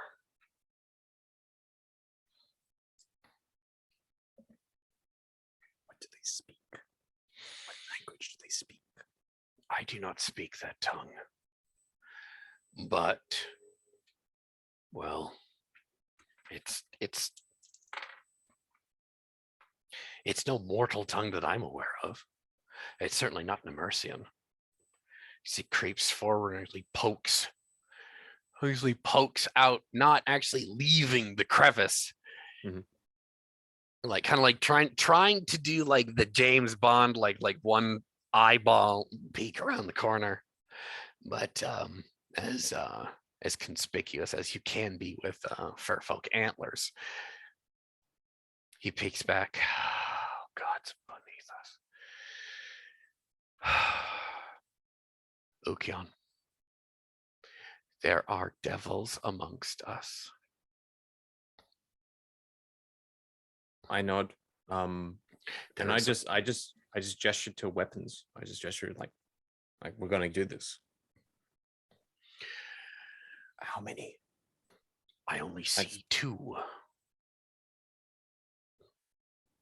But there are 6 other goblins there. Possibly their underlings. And there is one young mortal girl. She's not a Nemersian. She has no freckles. But her head is shaved. And she has odd tattoos. I nodded that, and I just just gesture to the weapons that we have, and just like a nod, and make a movement as if to I'm just sort of getting ready to just run in there, like I'm just I let him know, like I got your back. I'm gonna follow in behind you. I look down at a barrel as well, and sort of like give you a knowing nod. In the other corridor, Halthir is ascending this perilous stairway with the sounds. To his ear, it sounds like thunder and elephants crashing in plate armor down a stairwell in the dark, deepest caverns beneath a mountain. But to be in all wonderful honesty, he's truly not that loud. But every step is painfully loud to your ears. It's probably a twig. How do you get a twig inside a cavern like this? And another one's like a ceramic-like crunch of a shell. Oh. Why? Oh, yes. Okay, so yeah, he's going doing that basically. And with the immensity of bloodletter near you, you actually have to maneuver the thing because it's almost too long of a weapon to be in this corridor. At point it's like he comes to the head has to go through the doorway before you, so you don't break anything behind you. Yep. Looks comical, but you're trying your damnedest to be quiet. And the whispering does find your ears too. And to Halthir's at least somewhat learned ears, it does sound like the alien tongue of the devil people. Okay, he said he listens, and he'll stop and listen for a moment just to sort of gauge, is it close by? It's like up like this very close? next. It's up this next flight of stairs and in the All right. So- the next room. Yeah, he'll take a deep breath and let it and puff it out, and he'll redouble his efforts to actually walk quietly. So One more stealth for me. No. 2. Total of 2. So those of us in the crack here, Halthir actually stumbles. He probably stumbles and bashes his bare knee on that stone stairs. Oh! An ogreish hand shoots to his mouth. Mhm. And the room draws its weapons. Reactions from everybody, please. All right. Sure. Oh, a little better. We're sort of the guys in the crevice are sort of like hidden out of sight. So like, well, we're gonna have some sort of like ambush sort of benefit to this roll by any chance? Yeah. Would you like one, Jono? Is that what you're trying to tell me? I'm asking. Yeah, I'm asking the situation. I am a convenient distraction. And that is Yeah. true because I imagine like he's kind of on the other side of this. Mm. Let's say I don't know if we're talking about the same chamber, if we're both in the same chamber or same area, but like yeah, I don't know. It could be coming from opposite you sides. can metagame well and genuinely assume with quite a bit of accuracy that this is in fact the same chamber, because I did previously say before to That's true, Halthier, yeah. you do have a hunch that the two doorways join in the Yeah, yeah, area yeah. above. And I But yes. I would have conveyed that. Yes. So Yeah. then yes, you can 98% assume this is the same area. Cool. Okay.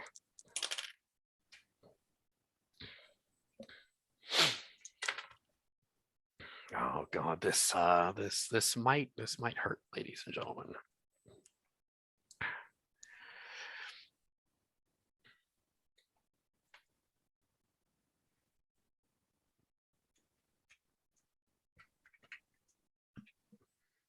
$15 on reaction. 14 on Oh. reaction. Yeah. Pat a 14 as well. Ooh, shit. Okay, so Ukion and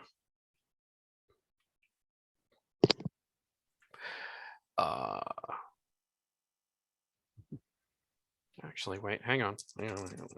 Let's actually do reaction properly. You guys actually can act first. Okay. Since technically our company in the chamber is in an ambush position, you three can move. Well, actually, Halthir and Ukion would act actually in the same reaction, the same initiative here, but the party will go and then we'll start to go back and forth. So Haraka, what he will do is he will actually leap from this this crevice in the wall and throw a dagger at one of the nearest goblins there. And if I can actually keep my dice on the desk. Oh shit, that's the first crit of the night, Haraka. Oh. Well, Woohoo. goddamn done. Nice. Let's not crit a party member tonight. Dice. Yeah, let's not. Asshole. Please. Okay, thank you. Don't thank you. do that. That goblin is going to be destroyed as a dagger lands in his jugular and he crumples in a heap. Beryl is next. There's a target-rich environment. The How close are they to each other? 'Cause I got 6 attacks. 10 grades, 2 hands, catch them. You should not have 6. Your All right, max sorry, is 5. 3. Your max is 3, and you get 1 for the additional hand. Oh, I thought each additional attack got the No. offhand too. No, Okay, no. fine. I get 4. We have to have a cap on combat effectiveness. Otherwise, every single character is going to be like, I have 2 weapons from now on. I've got 44 attacks because I got this. Yeah, go fuck yourself, 5th edition. Go fuck yourself. And you Oh, heard that's me. third. That's third. That's third. I don't edition care. limits it. Both of them. They both can just anyway. Yeah, you have 4 attacks to Still, these murder. hands. There's 4 goblins right there. Okay. You could actually. All right. Minus so, 1. There are 7 goblins in the room, 2 primordials, and whoever that weird gal with Girl the is. yeah. Okay. How is grappling and throwing worked? It's just physique tests. Okay. I don't do extravagant grappling I know. mechanics. So- It's just a straight physique test. Okay. He has a physique of 14. He can hurl some crap around if he wants to. I know. So I know. Grappling is not a weapon though, just so you're aware. I know. No pugilism But- here. No, it's not. No. No. Basically, what I want him to do, if shit goes right, is he's going to piss pound one of them, and he wants to throw a second one, hopefully into a third one. That I'm would be assuming- 2 attacks right there. Right. Well, I'm assuming the grab and throw is going to take 2 attacks on its own, because it would be both his hands. I'm assuming I'm going to take 2 attacks to piss pound the first goblin into the dirt, thinking not one-shot him like a Haraka just did here. So Oh, all right. This is why I try and keep grappling streamlined. So you have 4 melee attacks. yes, You want to grapple one and pick him up and throw him at another one. yes, That's 2 attacks, period. okay, that works. Yeah, we keep it very simple here. Okay. Make your physique test. Well, I was going to punch the first one. Well, then fucking use pugilism for that one I'm here. punching the first one with 2 attacks, or if he dies earlier, Okay. and I'm going to physique test the second one to grab him and throw him. Okay. All right. And then yeah, that's 3. Okay.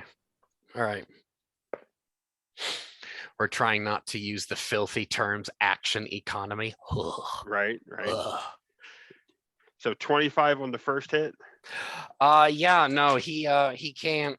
He's powerless to stop you. Do I get any of the dispatch bonuses on that one? 4 dispatch. Like I said, powerless. Right. Hey Keith, goblin pudding. Yeah. Right.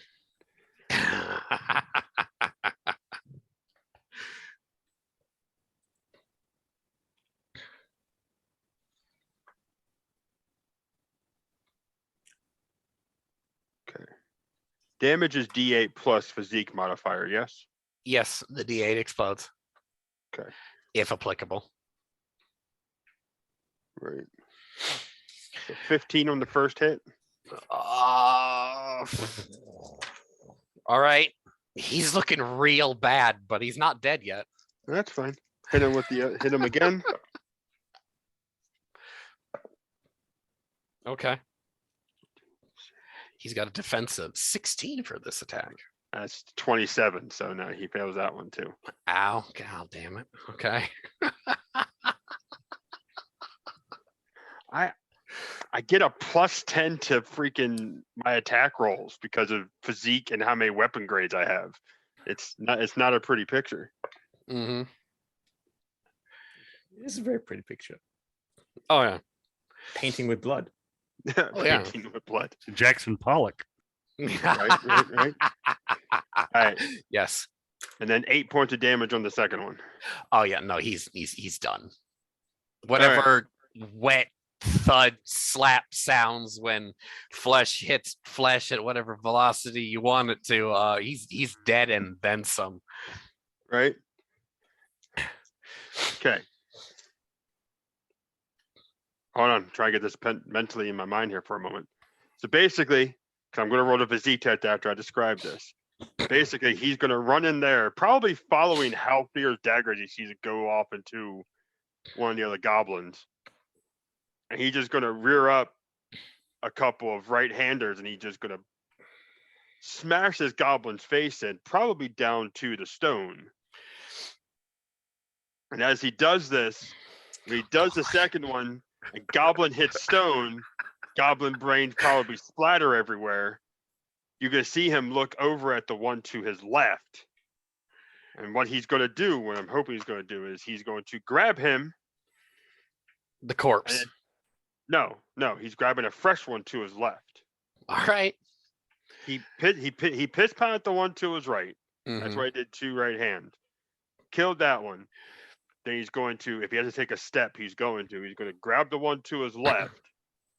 And then basically he's turning on his left foot, on the ball of his foot. He's going to grab him, use the momentum, and throw him straight out at hopefully a third goblin.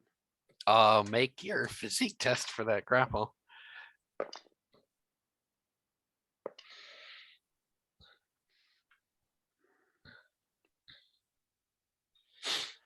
That's a 24. Oh God. All right. You got him. And then what do you want me to roll for throwing him? Another physique test?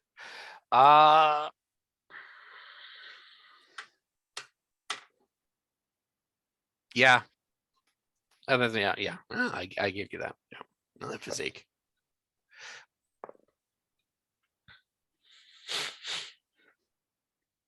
$18 on the second one. Oh God. All right. Well, you. Oh shit. Well, this goblin actually sweeps out a bronze short sword as this other goblin comes soaring at him. He actually steps to the side, and he's actually going to fall into a crumpled heap, and he's probably, he's going to die on impact with the floor. You hear a menacing crunch of the spine that is shattered. He's wearing full kit, so he's going to fall hard. Ukyon, please join the carnage and the mayhem. Sure, I'll run up behind. Just a quick question: how many are in this room? Combatants are in this vicinity, within a sort of. Well, you have a pole arm. Yes, I do. I don't know how you fit that pole arm through that crevice, but no, we're not going to talk about that right now. You can attack everyone but the mortal girl in this cramped space. Sure. How many people are there? Just numbers. Curiosity. 8 remain. Oh, excuse me. 7 remaining targets. 7 remaining. Okay. Okay. Cool. I will rush in and make my attacks. Swinging. I've got 3 attacks. So I'll roll them together. Okay. Double-handed, and we shall. I've got the penalties here. Okay. There we go. First attack. 6. Who are you attacking? One of the goblins, basically the closest one. So this, Okay. There's like. So 7 people here. How many of them are goblins? How many of them are primordials? 5 and 2. Okay. 5 I'll five go- goblins, 2 primordials. Okay, I'll go through the goblins first. I think they're in front anyway. Conveniently, they're standing in your way of these Fantastic. primordials. So Fantastic. So the first one's going to be 16. Second attack is going to be 14, including the penalty. And the third attack is going to be numbers 12, 20, 24, including the penalty. Yeah. oh goodness gracious. So 16, 14, and 24. All 22. those are going to land. Okay. Go ahead and roll damage, I suppose.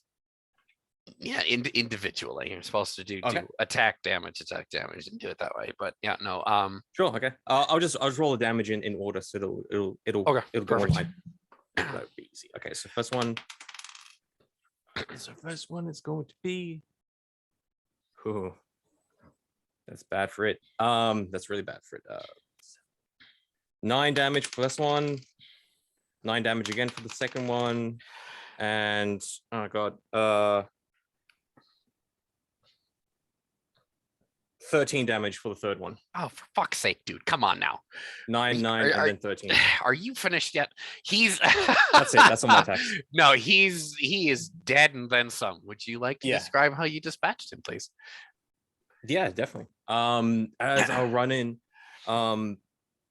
just behind the the vicious sickle scythe like polearm flying through the air. It kind of looks like this.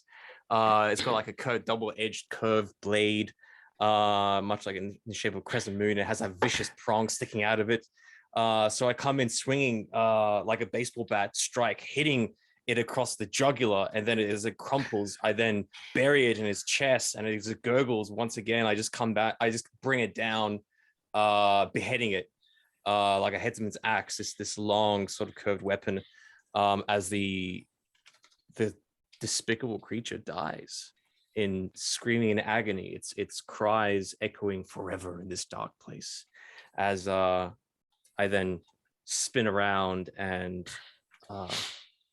trained expertly in this fashion, pointing this polearm bloodied at the next goblin. Yeah, Halthier, there's a party in that next room.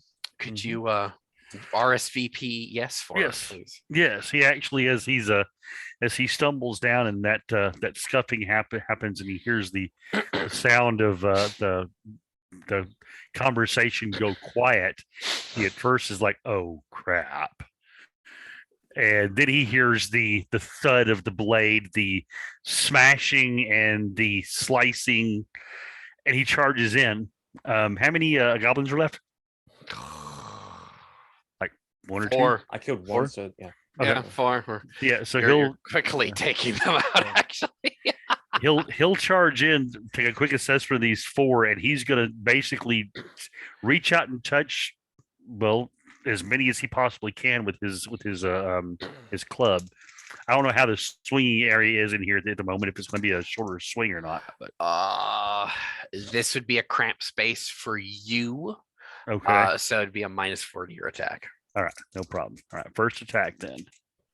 but not like Okay, scale up the size. You're like bunting, and it's still. just so you know, he goes to swing, rolls a double one. Oh no! Yep, Oh, no. double one. Oh, stop it! Is what it is. I know. You shaved, so now you're cursed.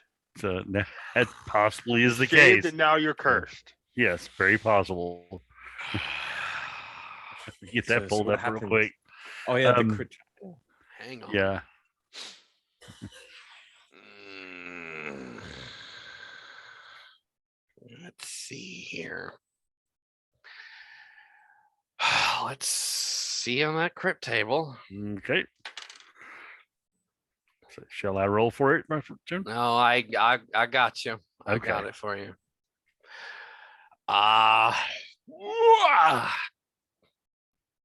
It's bronze, right? Yeah, bronze and wood. Oh Lord. Okay. This might hurt, Keith. Okay. It might.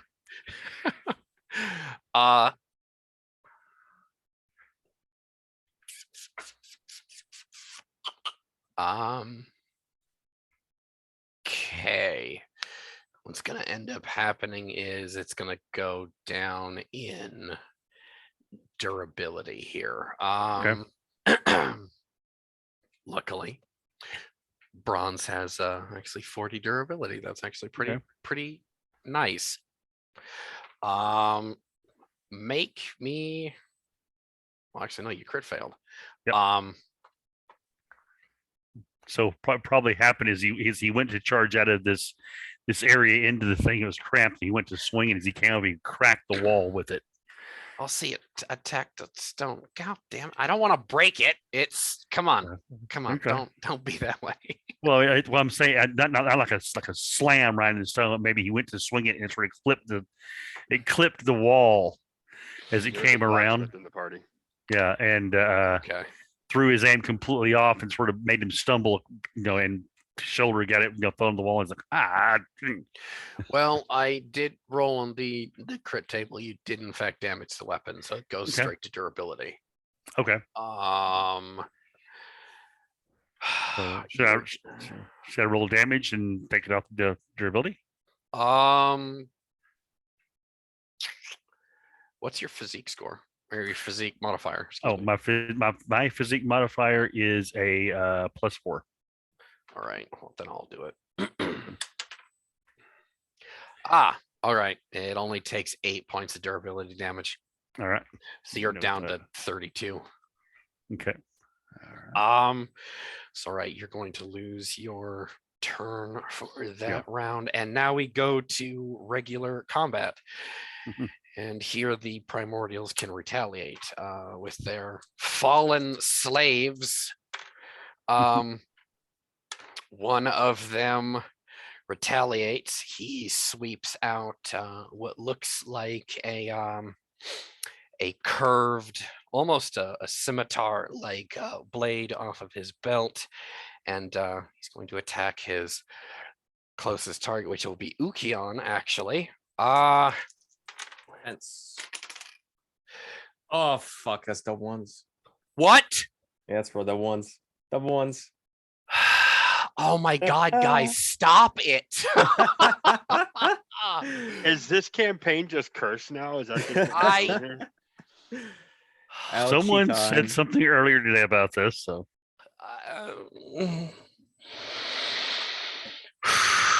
Okay. Alright.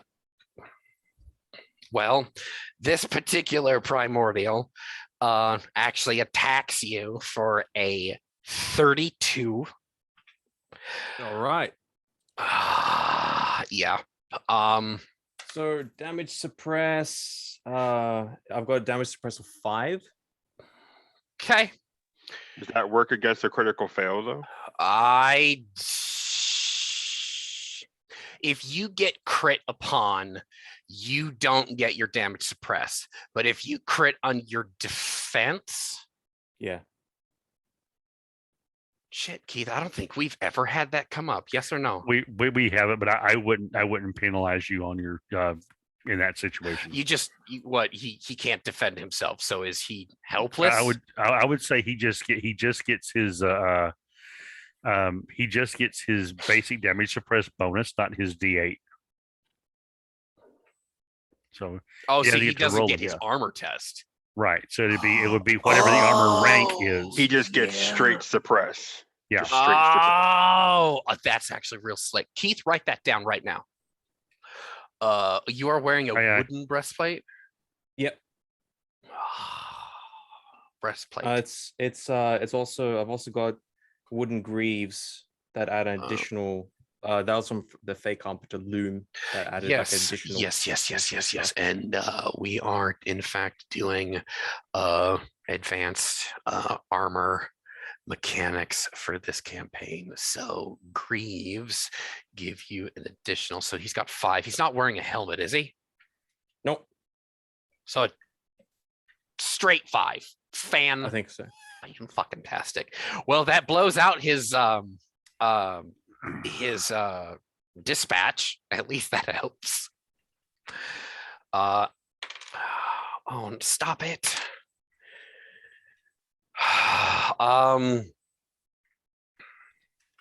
That is with the scimitar coming in.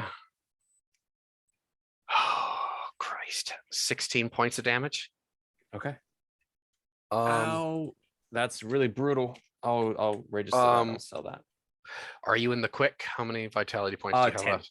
10. Oh, okay. Okay. So, what's his physique score? Physique is 9. It's a big number.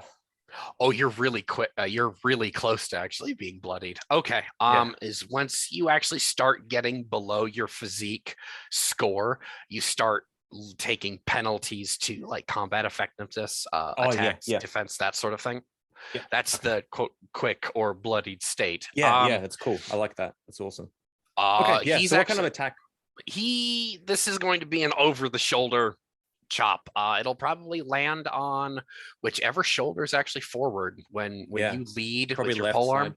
Yeah, Okay. probably left side, right-handed. You can actually describe that for us. Yeah, as he comes, it's an axe he has, or a sword. It looks like a broad scimitar, like a tulwar of some kind. Oh yeah, that's cool. So so he comes at me.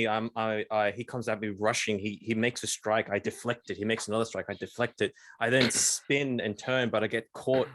This polearm is not suited for such a cramped environment, and it gets caught up against a stone and messes me up. I stumble and fall, and he sees the advantage. He lunges forward, a raised chop.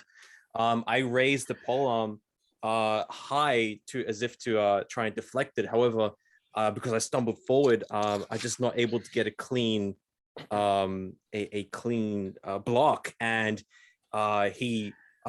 my strength fails me in that moment as he then just comes down clean on my left shoulder. Honestly, like digging into the muscle, into the bone, breaking sort of a clavicle. Like it feels tremendous pain as I get a horrendous rake down and cut into it. My left arm begins to spasm as it falters and is not able to easily wield my polearm anymore as I then push him away in order to get some distance away, but he's left this vicious gashing wound that is now staining my black cloak crimson, and now red is running down that orange breastplate of wood. Red, bright red. Before we continue, Halther, you had a torch, and Beryl had a torch. Where did you drop them? Mine is right at the entrance where I stumbled. Okay. Mine would have been dropped right. Because you guys would have had to drop them before you stepped into the room to attack. You're not holding a light source and fighting. Right. So backpedal question. That crevice that we were sliding across, where did it open up at? Because basically as soon as he would have had the footing to run up is where he would have dropped it. You probably dropped it in the crevice then. Okay, he dropped it in the crevice then. All right. This is where it gets nasty. The mortal woman, the one with half her head shaved and wearing the weird tattoos, she casts a spell, and the torches in this room go out. Which with that, everyone's got to make a life force test. This is a save against dread, because you just cast a shadow spell. This would be 2d8 plus your level plus your spirit modifier.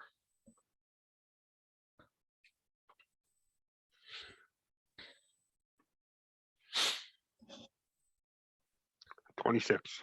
Okay. Oh,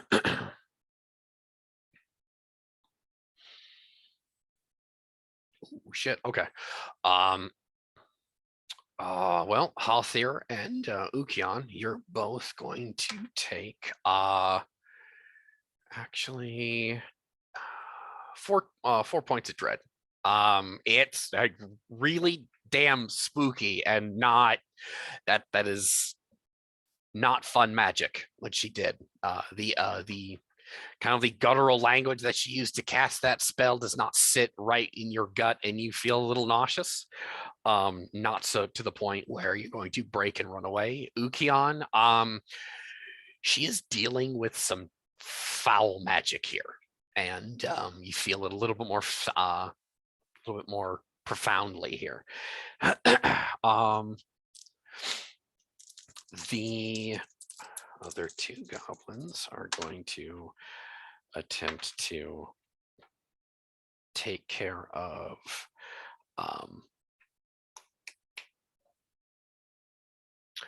Beryl with an 18 for his first attack. It's probably not going to get through.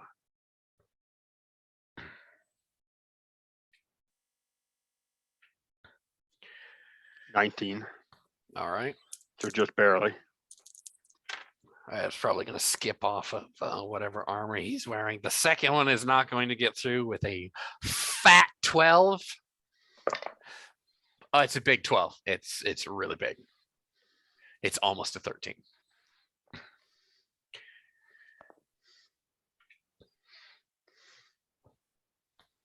$25. All right. And the next one. Oh, shit. Oh, come on now. Quit. All right. Fucking quit now.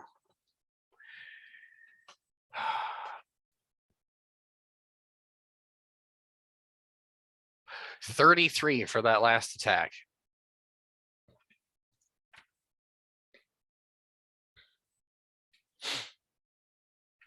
I rolled a 1 and a 2. Oh my God, stop. Shit. Okay. It's a total of 11. Oh, Lord. All right. Oh my God. Oh,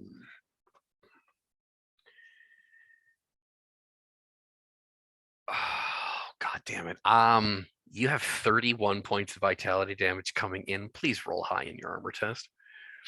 31 points. 31 Jesus Christ, dude. points of damage. That is some exploding ass die here. I told you it was going to be a tough fight. Right.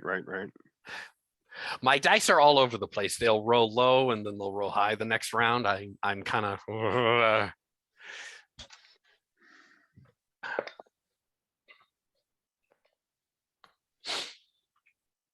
come on, armor test.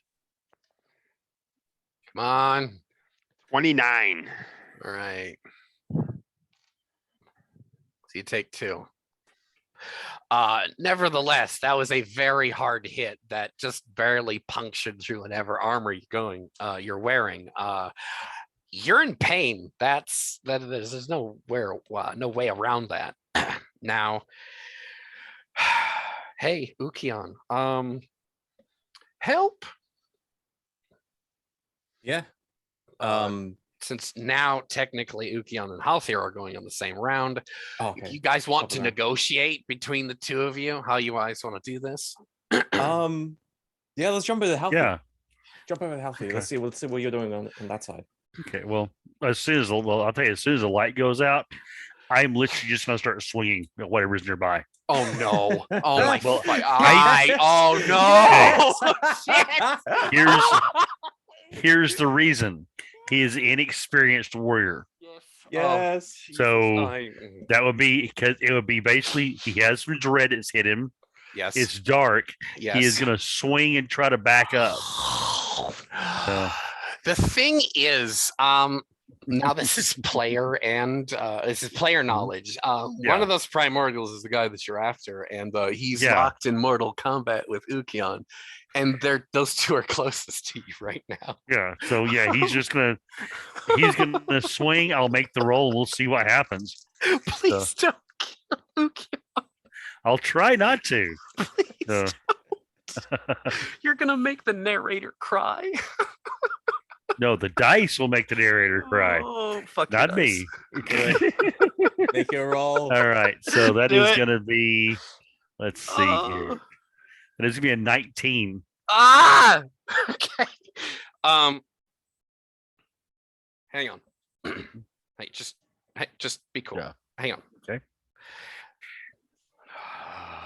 You're swinging and backing up into the light, the corridor behind you? Yeah, he's basically going to swing, and he's almost being defensive in his thoughts. Yeah. No, I see it in the theater in my mind on the stage here. Oh fuck. Hey, Jono. Odd or even? Odd or even? Odd. Oh my God damn it. Maybe a defense test. Me defenses. Yes, you. Fuck.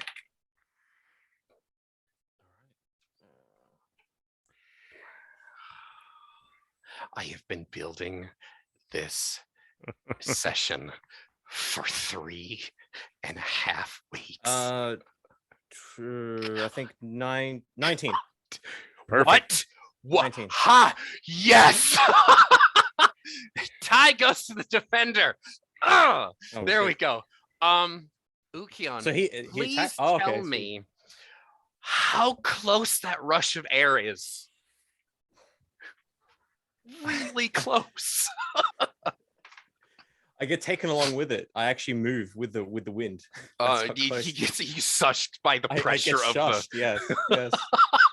Like laundry flapping in the in the wind outside. Fuck. All right. I'm like almost like a kite. I go along for the ride. Let's say. All right. It's like, I almost get knocked on my ass. It's like just like almost fall over. Good fucking point. Make me a reflexes test. Okay. No skill, just a straight reflexes. Actually, And there's acrobatics. actually, evasion.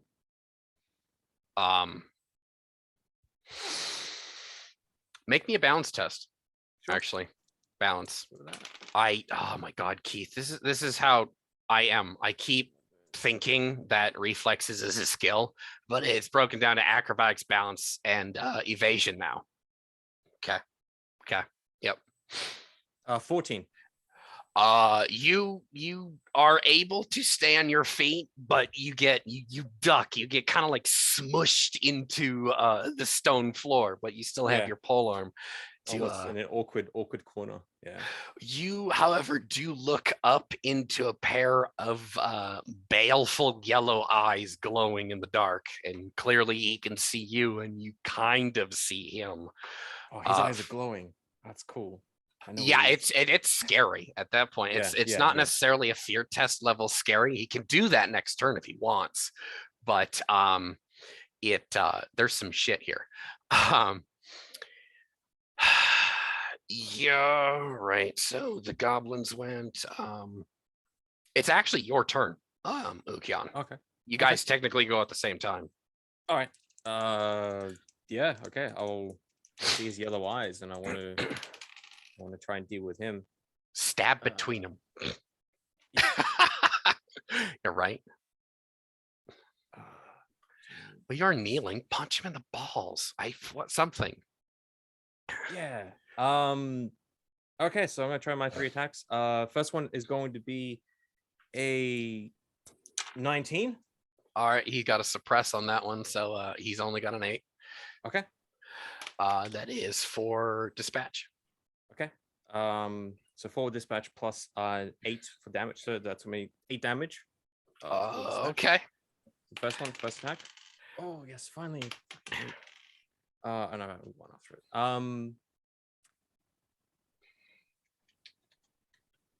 Second one's gonna be 20. Okay. Oh no, sorry, 19 including the penalty. Okay, that also lands. Okay, and this damage is going. Oh, that's great. So 14 damage for that one. I don't know how much dispatch, but if it's 14 damage for that one, and then last attack. Oh, that's suppression. That's just going to be. That's just 14 for that one. Okay. Does it hit? Yeah, wait. Yes. Okay. All of those hits land. Hey. And then 10 damage for that last one. Really? So it was like, I think it was like 9 damage, and then it was like 14 damage, and then 10 damage. Yeah. So in the dark, you only caught a glimpse of him before the lights went out. Mhm. Your pole arm lands, with each of these attacks, with a metallic clang. Mhm. You do not feel the bite of blade on flesh. Mhm. You just hear the grinding scraping of blade on metal. Mhm. Okay, so as I come at him with these attacks, like these again, scrape. I'm slashing and I hit him with the butt of the pole arm. I'm dancing around, just trying to ease pressure off that. Oh no, in the adrenaline, I'm trying to ignore and bite through the pain of that left shoulder. And I'm just trying to circle around and trying to keep back to the light as much as possible while I'm just laying in below, using the long reach of the weapon as much as possible, trying to keep myself away from this thing as much as possible, as he is clearly very armored. And that's gonna be my turn. Okay. So basically, I circle back. I try, and during my attacks, I will try and circle around him or circle back towards the light as much as possible. Okay. Towards the direction of the light. So the 2 points of light in this room are just. It's gonna be the place that we came out of. The right, torch right. where- That crack there, and on the other side of the room where Halthier dropped his. I've dropped his torch. The god damn it all! I fucking hell.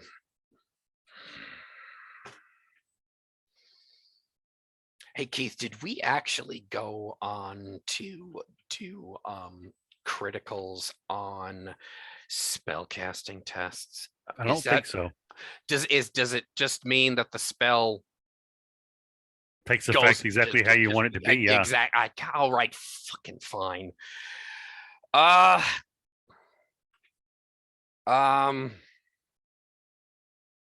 Really? Don't do this to him. The other primordial, actually behind there's primordial A, primordial B. I'm not going to give you names, but the second one, who hasn't actually acted this combat, Halthier, you can barely see him, it, she, her, something moving in the dark, and they cast a spell.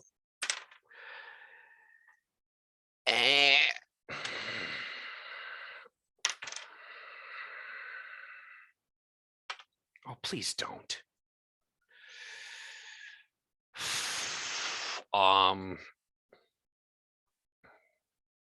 Haraka is you guys actually won't see this because none of you can actually see in the dark. But you hear Haraka actually scream in agony as there's kind of like a pressure change in the room, and something like blades rushing through the darkness and a body drop. It goes back to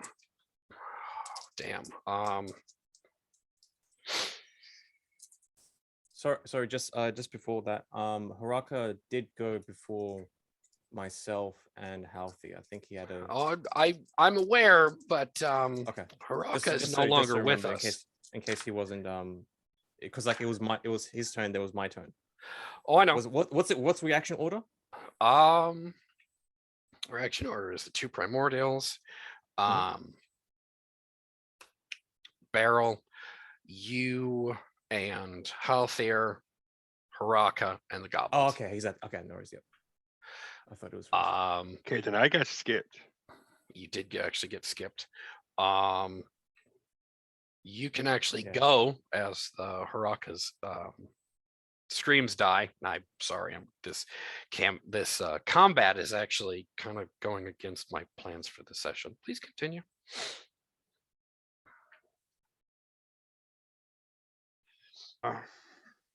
Well, Barrow can't see anything, but he's going to go based off of the last contact that he had, which was when he got hit. So he is going to swing outward and hope that he lands a hit back on whatever hit him before. Yes, last you knew, it was the 3 remaining goblins there. 3 and 4 remaining goblins, I think. Oh, damn. 26 to hit. God damn, these guys are having a hell of a defense save. 24. I think that still gets through. Mhm. Okay, go for it.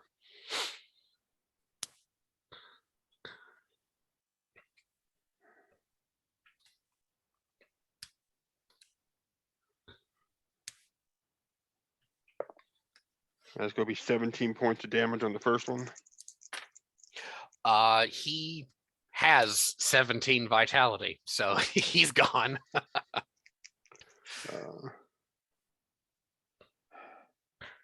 Barrel's going to attempt to swing at the next one.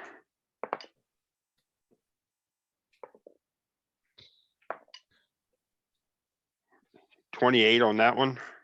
Sorry, 27 on that one. That is not going to get through. You swing at air. Okay, physique test. What are you trying to grab? I'm going to grab the one that I thought I just missed at and see if I can actually grab a hold of him, and I'm going to throw him in a direction in front of me.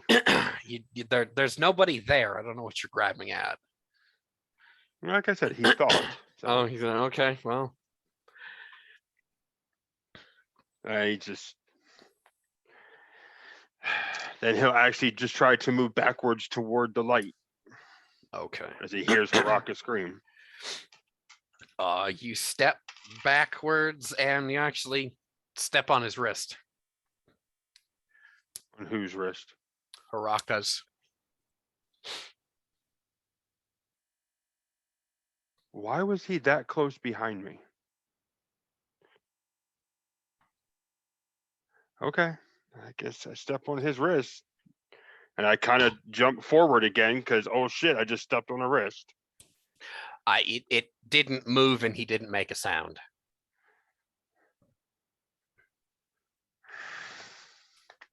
I ain't got time to look down right now. I got shit in front of me somewhere. Right. All right. So all right. Halthair and Ukiond again. Ukian, you go first this time. Okay. So the lack of light in the situation is really bad. So I'm actually going to move back, run. I don't know if it's going to take my full action. I have no clue. I don't think it's very far away. I don't think so. But I'm gonna run back to the torch that's laying on the ground in the crevice. I'm going to then throw it. Or actually, yeah, I'm going to then quickly pick it up and then to kind of gently then kind of like throw it or like run with it back to the chamber and kind of throw it on the ground so we have some ambient light in this area. Which torch are you running towards? The crevice that was dropped by Beryl. Okay. You're okay. Make me an evasion test then. You're trying to Sure. disengage Wait. from an enemy. Oh, so that would be disengaging. Yes. Okay. You're trying to avoid an attack. Okay. Let me think.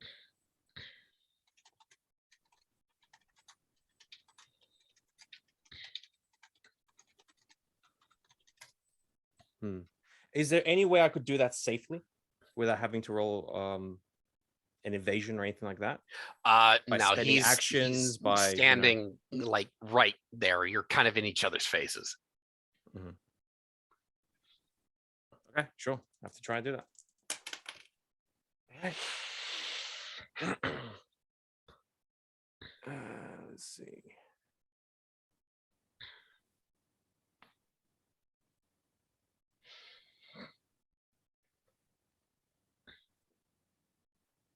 That is going to be a total of 15. Perfect. You actually are able to actually avoid that incoming attack. That curved sword that he has kind of like whips kind of like whoosh over your head, almost actually probably shaving off one of your horns in the It process. gets caught up in the atlas. Yeah. But rattles my Luckily, it head. doesn't. Otherwise, that could have broke your neck. Yeah. You guys should get back there. Yeah, I'm assuming you're stooping, grabbing it, and tossing it into the room. Yeah, as quick as possible. So Okay. yeah, throw a light back in there. I don't know if that's gonna be my action or anything like that. That but like, that will actually be your turn. okay. You toss the torch into what you would assume would have been the center of the room before the lights went out, and you see. I toss it. No, I toss. Oh, Just go to on. be clear, I toss it. Let's say okay. Let's say I toss it outside of the entrance of the crevice, so not in the center of the room, but basically on the outside. I don't want to toss it in the middle of the room so someone can pick it up or stamp it out. I want to toss it on the outside of the room so that we have light in our area, and that's so we can sort of control it. Yeah. Okay. You can do that. So yeah, basically where Halthir is squaring off with this guy, I kind of just toss it to the corner of that fight, so we can see. And I will also just duck behind the. I will also line of sight duck because I don't want to be out in the open. Like, hey, I'm out in the open. I'm gonna be basically half in the crevice, just taking cover behind her, trying to be out of sight of the goblins or the other guys in the room, so I don't get hit by arrows or whatever. I want to stay out of line of sight of them, but sort of see Halthir and back him up. All right. So as we have at least a small light source in the room, on the opposite end of the room where there was where you guys initially glimpsed the opposite door and their exit to this chamber, on the left hand side of this chamber is a well. On the right hand side there is the doorway that's actually behind Halthir, behind which we would actually probably call that west. We'll say the north side of the room is opposite, obviously. The south, from coming up from the southern corner of this room, is where the crevice is. Okay.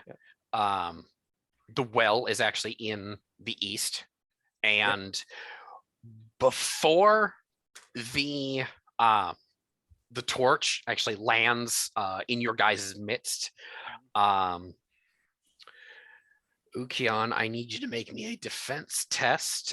There is, it seems, one of the primordials has a bow trained on you in that opposite doorway. So this is okay. Yes. I'm sorry, I'm confused. So we're ending your turn and you're being attacked. Okay, so my turn has ended? Yes. Okay. Okay. Well, like I wanted to end my turn in cover, basically. That was okay. So that wouldn't happen. That's why I wanted to say it specifically. I don't want that to happen. So that's why I will be in. I understand that. I will be back inside the crevice as far as possible. I understand that. My turn there. Yeah. I know. Make a defense test. It's probably not going to hit you because you're in cover. Okay, I'm just because we don't have a map and stuff. So I can't. No, I know. I can't. Yeah. Trust me. I just don't trust my dice. Trust me.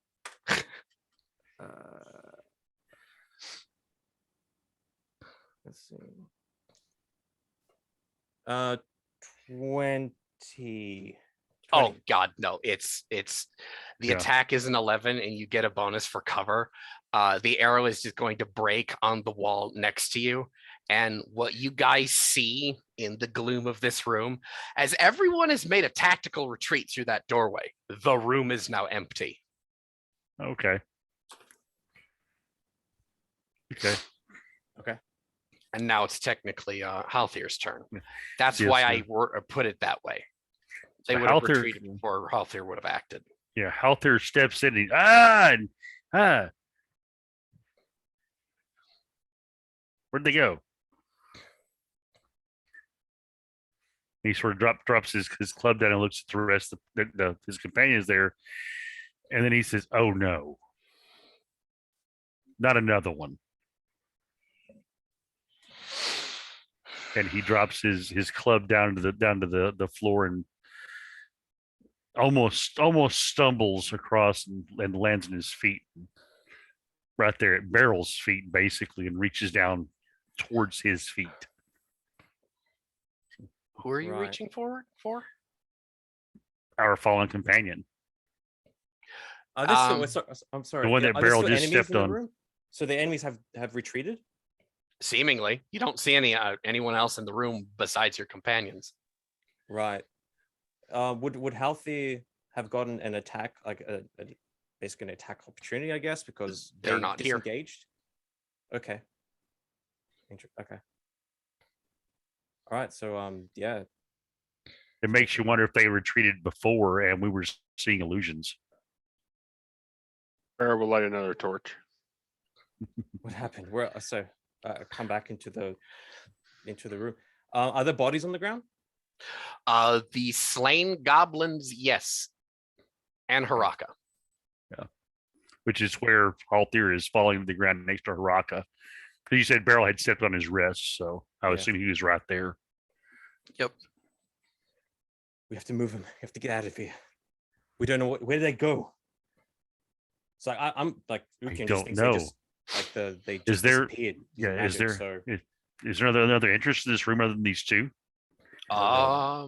There's, well, there's the north hand corridor that Okay. is opposite the crevice, which Okay. is kind of kitty corner to the one that you just came into the room from, Halthier. And there's actually a wooden doorway beyond the well in this room. Okay. So okay. Well, said Healthier at the moment is going to be. It's he looks around, but he's in shot. So let's 'Cause move him. here- He could still be alive. Let's move him. okay. Let's bring him back. Check him.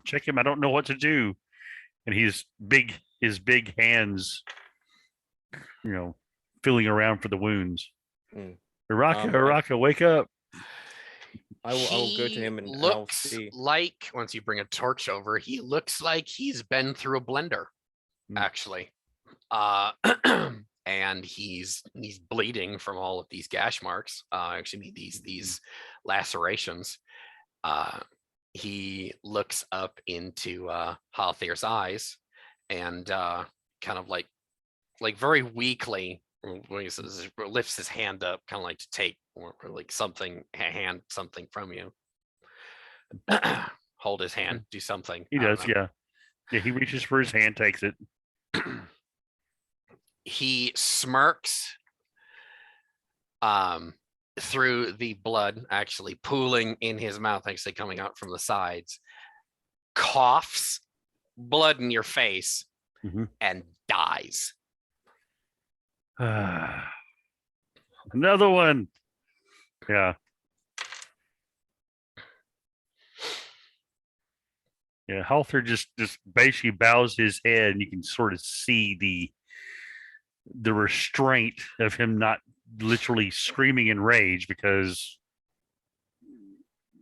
he's like, if I do, he thinks to himself, another one. That's what he says.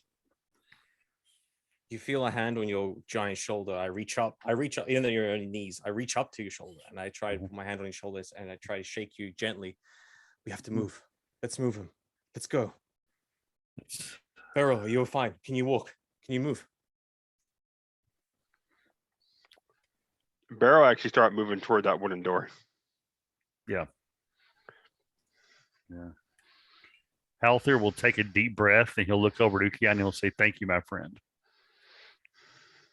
And he'll look down one more time and say, and he says, "We'll be back." And he turns and heads toward the door as well, I guess.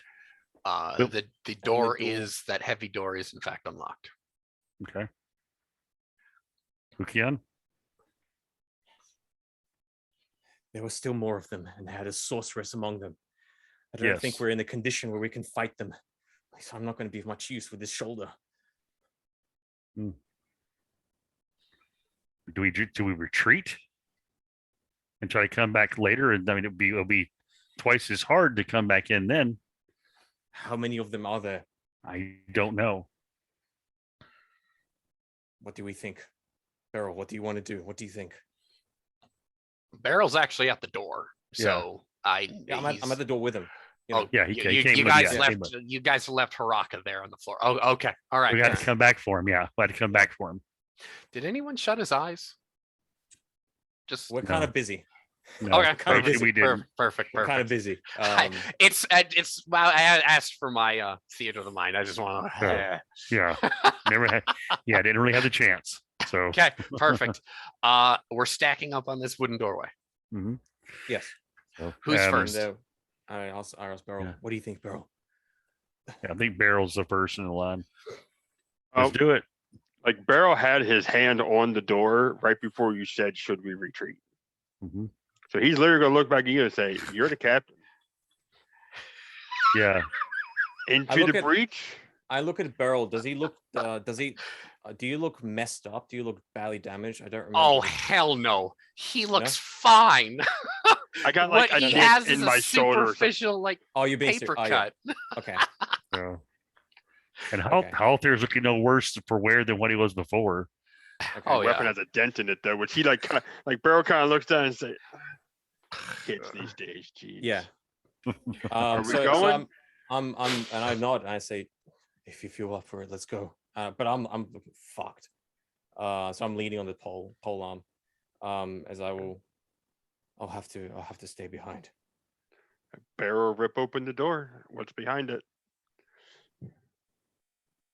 It opens into the into the room beyond. It doesn't pull towards you. Okay. Oh no, Beryl rips it off. You Probably want not gonna be strong enough. I highly doubt you're going to be strong enough. If you want to make a athletics test, go for it.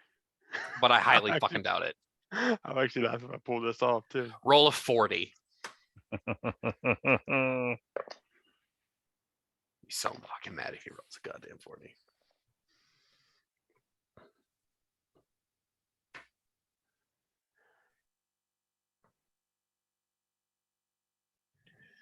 Oh, I got close out of 33.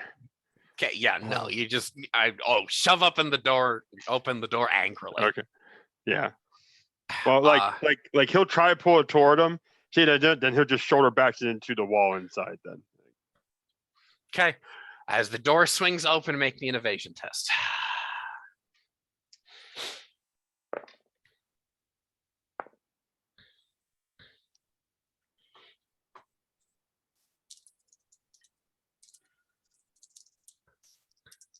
Oh yeah, and obviously just 22. as a note, I'll be holding the Oh. torch. I'll be holding the torch. We're not going to leave it that behind, obviously. Thank you, John. I was just gonna ask. Thank you. Halthier, your companion Beryl actually ducks. Yeah. Make me an evasion test. All right. Since you're huge and the first target is out of the way now of the threat. It's 28 plus evasion. Let's see.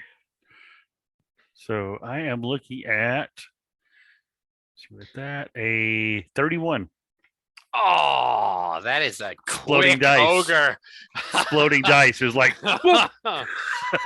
As a well incentivized Yeah. ogre, that's called an adrenaline rush. yeah.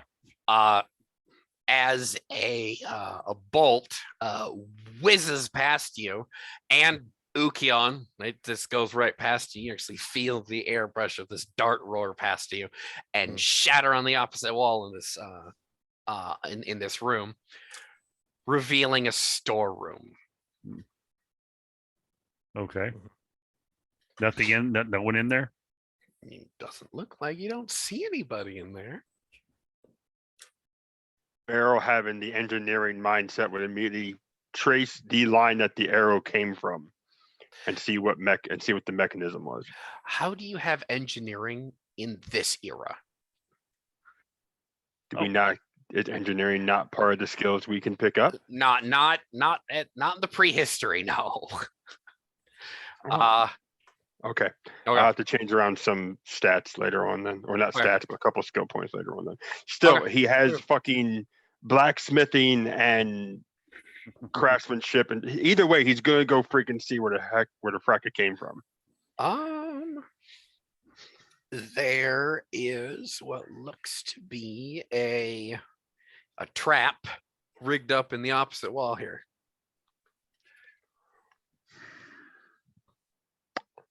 Any other doorways or anything as I go further down? In this room, no. It looks like there's it looks like a pantry, like a storeroom. It's got casks of wine, foodstuffs, crates of non-perishables, et cetera, et cetera. So they went through the audacity to booby trap an empty room.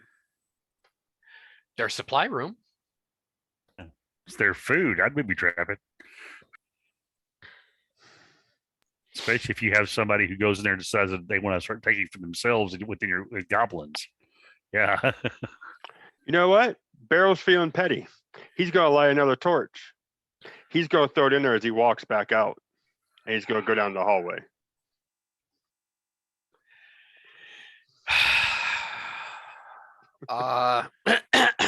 Okay. We don't have much time. Yeah, the that's why he tracks. does Maybe- this quick and he walks away again. Meanwhile, he's doing normally that, I'll be the- looking on the ground for tracks to see where these guys went. Maybe there's some sort of sign as to where they disappeared off to.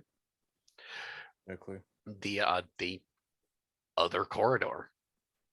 Mhm. There's that's the only other logical exit of this door that you two, your party, did not have command over. So Because they left. there's also the place the way which Halthia went into this room by as well. No, they wouldn't have actually. No, there Well, I was don't a know light that. source. Yeah, I yeah, don't no, know you're, that, you're, yeah. you're fine. You're fine. Yeah. Maybe I didn't describe this room well enough, but yeah, there's only one logical exit here for all of Okay, them to okay. go. I have left so expeditiously. Yes, it's that one. Okay.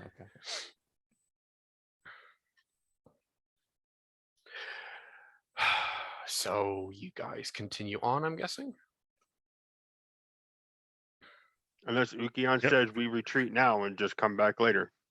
So as soon as Beryl finishes what he's doing, and Halthia is ready to go, I guess we stack up near the entrance of that corridor. I'll be holding the torch. I'll try to stay behind as much as possible. Okay. We'll push and, forward. Yeah. Okay. You find your way along this corridor here. It turns left. There is a doorway on the right hand side, which looks like it leads into a looks like a waiting area. There's benches in here. But the hallway actually continues on into the darkness. There's actually no torches in this area besides your light sources that you carry. How do you wish to proceed? Take the right hand doorway, or do you want to continue down into the dark? Excuse me.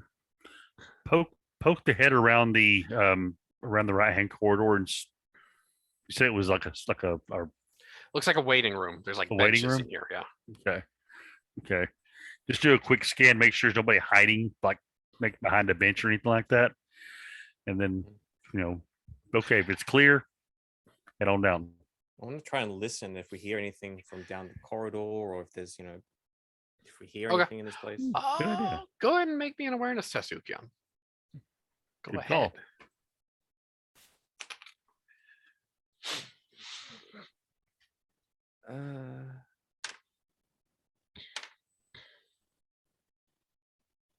Yeah, that's just an 11.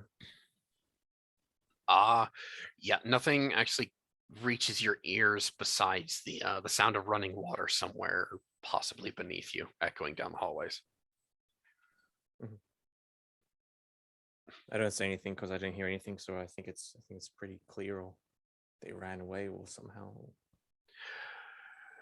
Do you Yeah. continue down? Well, Beryl's in front, I think. So yeah, Out just there. following his lead. Yes. You still have that weird thing, don't you? The weird thing. Oh yeah, the eye. Yeah, he'll pull it out. Yeah. No. Excuse me, what wait. The the other eye? thing. Oh, yeah. Oh, yeah. The compass. He pulls that out. Yes, of course. Which direction is that pointing at? It's actually pointing down that right-hand corridor. Okay, maybe it's over here. So yeah, he'll turn that way and start walking that way with the compass. So All right, back into that room. There is a similar set of wooden doors like the last one, okay. but reinforced with bronze bands. Okay. This one is in fact unlocked. It's double doors. Okay. They open towards you. Okay. Just step to one side, say, get out of the way, and pull the door open while I'm standing behind it, if I can, or if it's like too big. That's where the cool air is coming from. There's actually a pretty good current of cold air coming here. Yes, yeah, he'll whip that door open and give these guys a chance to do what they're going to do.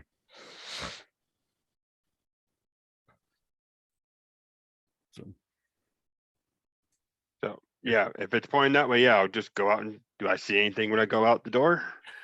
No, it looks like they probably shut out or snuffed out all of the lights here, so it's going to be pretty perilous and dark over the next for however long, really. How do you guys wish to proceed? Well, Looks clear. Looks clear. Yeah, no one there. Okay, he'll check it with go over to Ukion with the torch and check the compass, make sure you're still pointing that way, and says, "That's where we got to go." Yeah.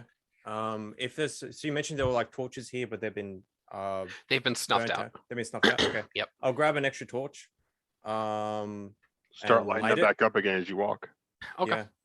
Yeah, I'll light it, and well done. I'll offer one torch to maybe Beryl.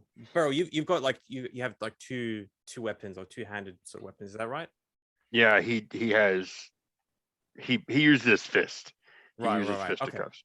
Okay. So I'll offer you a torch if you would like one, if you accept it. Yeah, he'll take one because Halthier has the compass. So yeah, well, he has that weird thing. Yeah. So we have two torches just in case. Okay. And just moving through, scanning, looking around. This room we're in, it looks like, what kind of room is it? Just it looked like a waiting room. There was some benches in here. Along one side, it looks like there was skulls that were kind of stacked up in a decorative fashion. But besides that, it's rather unadorned and dusty in here.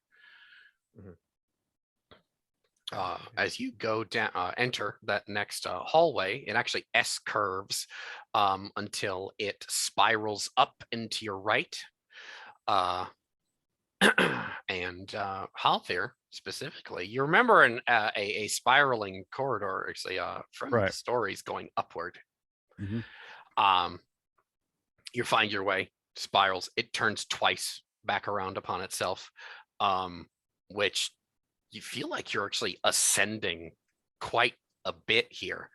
And there is clearing away rubble here, and a left-hand turn, and another set of double doors. These, in fact, are locked and are adorned with skulls and motifs of the Fae, both Seelie and Unseelie. And there are symbols of the 4 seasonal courts here, the kings and queens of spring, summer, autumn, and winter.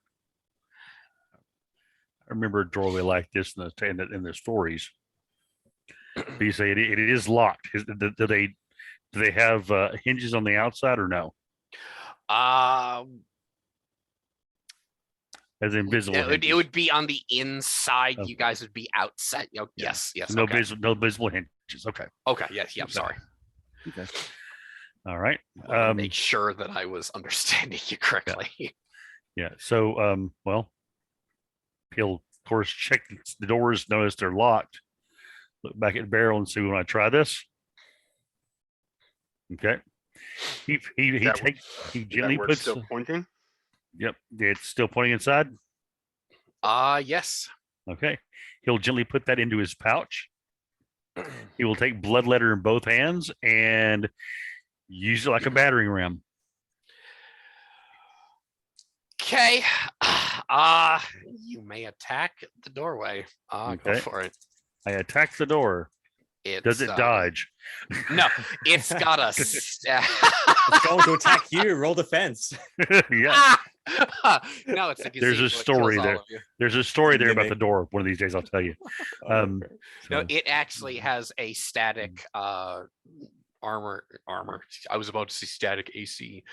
Static defense of 12. well, 28. Well, then yeah, it dodges expertly. Okay. All right. Let me throw some damage at this thing. Obviously, that is suppress. Yeah. No, That's, excuse me. Yeah. Dispatch. Excuse me. Dispatch. So that's going to be, let's see, Max dispatch. it's 18 points of damage. All right. It laughs in doorway. Okay. Then I will use the other 2 attacks that I normally have in a round to continue to thump this thing. So, Awesome. Get him. okay. That one's a 16 to hit. That was a lower one. Right. Did I hit or no? Well, yeah, it's a Yeah. static defense of 12. So Hit above a 12, then you hit. yeah. Okay. 6. Let's see. Okay, that one is going to be a 21 damage, Okay. and then last one, 13. Just barely made it. Nice. was a whole- Tad but bit that's a whole- frustrated with this doorway as it Yeah. mocks you. Yeah, but that's a whole 10 damage on that one, though.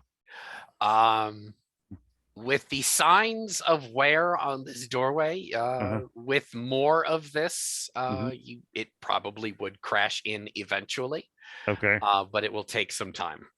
Okay. What was it made of, this door? What material? It's made of a hardwood reinforced with bronze. Okay. So, do I keep going? Yeah. He looks back at the other 2. I kind of quick look at the door. I've got woodwork as 7. Mhm. You know, I guess kind of an odd thing to know, but you know, would there be like, would I be able to point out like, okay, maybe hit this area will be a weaker part of the wood, you know, with the against the grain? I don't know. It's heavily adorned on this side, so it's mostly metal. It's clearly a wooden Right. door, but it's banded, studded, and Yeah, plated. The thing, so, it's the metal that's holding it together, really. yeah, right. None You of have you no have an choice. axe. Yeah. However, Ukion, with I do have a your, copper hand axe that I just take out and sheepishly uh, offer. It's like shrug. that'll yeah, exactly. You do, however, get the impression that if Halthier like shield rushes the door once or twice, you might actually crash through. Okay. So yeah, he'll take a couple steps back. Huh. Is this Um, big enough that me and Halthier can run side by side and hit it from both sides? No. He's gonna spit. He's gonna spit in both hands, rub them together, reach I'll hold down. your weapon. Shoulder rush. This. Oh no! Oh Huh. no! Don't worry about that. Okay. He'll take it basically the club in his left hand, so his right shoulder is forward. His left hand is on the base, and his right hand is going to be a little bit higher up, sort of almost high up, almost at the tip. And he will actually charge the door and slam into it with the club and his shoulder at the same time. Make me an athletics test. Athletics, all right. I've got that And I'll give you a here. +4 bonus here. All right, athletics. All right. So that's a 23. Okay, yeah. Roll. Now roll. With the compounded damage that you did to it previously and your bulk, yeah, no, the door crashes through and you're gonna face plant on the floor on the opposite That's side. fine. That's fine. That's called evasion accidentally. Yes. Yeah. As your companions die under a hail of arrows behind you. Oh, well, darn it! Not again. No, it's fine. There is light in this room. But the worst part of the stories actually come very keenly on reality here. Halthier, the skulls in this room are all facing you, Oh, all of them. okay. We're talking like the underworld of Paris, skulls in the walls. Yeah. Okay. All right. He looks up, looks around. And Ukion, make me a sight test here. As the most spiritual of the party, this might be something you want to know. Sight. Is there any skill related with that? Nope, just the stat. Esoteric knowledge, just a stat. Okay. Yep. 9. The spirits are very upset.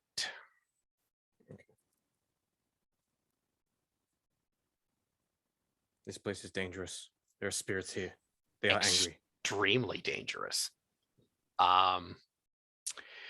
You Does feel it look so dangerous? Is like, okay, do I feel like if we enter this place, we're going to, we are going to trespass on some sort of sacred ground, or does it seem like, okay, they're just angry and we need to move quickly? Which one of yes, those? Okay, so both. both. Okay, I'll stop my hand out and I'll say to the other two, this is a sacred place. There's spirits in here. I see the whispers. I do not think we should continue through here. And there was no other entrance, there's no other corridor or door that we missed on our way here. Nope. Everything it's just through here. Yeah, Well, Halthier will reach into you his guys pouch. followed the compass and you ignored another Yeah. hallway, but besides this coming up to this room, no. Okay. Halthier will pull out the compass and just verify it points through that door. It points through this room somewhere in this room. He holds it over and towards Ukion and says, that's the way he went. We could be bewitched when we enter here. Could be. But is it worth it? What matters if we're dead? Oh, that's true. We can assail them once more. We bloodied them, but maybe we need to regroup a bit. We do have this compass, so we know where they are. That's true. They can't flee. That is We following. could circle around this mountain, or perhaps find some other exit. Maybe they're fleeing. Yeah. No doubt they are. That is true. It could be. I guess I just want to take a moment to take a minute, just a minute, to just a full minute to sort of meditate. 60 seconds, and yes. To get a feel for, like, okay, can I identify what kind of spirits are in this room, what allegiance they have, or get a sense of like what I am dealing with here, what is in this room, and trying to glean as much information regarding the nature of this place. Do a little bit more description for you to probably help you with this next action. Halthier is the only one inside the room. At this time, he is probably hauling himself to his feet. Ukion, you feel many. You don't have an exact number, but there are many spirits here. To do what you want to do, commune with them, reach out, see, identify, you're gonna have to step into the room with them. Definitely not going to do that. I'll beckon Halthier to step back into the corridor if he hasn't done so already. Yeah, he'll get up and sort of move back when you at that point and get out of the room. Okay. Yeah, so I will attempt to glean. I will not enter into this chamber, into this sacred place. I will not cross the threshold. I will just stand at the threshold and just kind of look inside. And yeah, I assume I don't get anything. It's pretty obvious that there are the many presences in this room. Yeah. but I can't identify what they are or anything with the role. What looking out exactly across are the- you trying to do? I'm you're- trying to identify what kind of spirits are in this place. Like, what are they allied to? You know, is it spirits of the Silent Monolith? Are they spirits of a god, or is this some sort of necromantic Sisters. tomb? You know, just like identify what I can about the spiritual nature of this place. You know, Oh, like okay. I see skulls. You know, My is this a apologies. shrine room. Is That this would be esoteric knowledge. okay. Yeah, My apologies. that's right. All right. Let's cite this. All right, let's make a roll. It's not a bad roll. 8 plus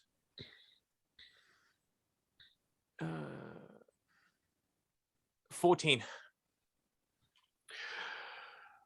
It's not necromancy, but it is certainly a haunting of rather powerful variety here. There is one extremely powerful presence that just kind of like drowns out everything else. You get let me actually back up. Does Ukion know what a wizard, or excuse me, a magician feels like? Good question. Silmanos doesn't count.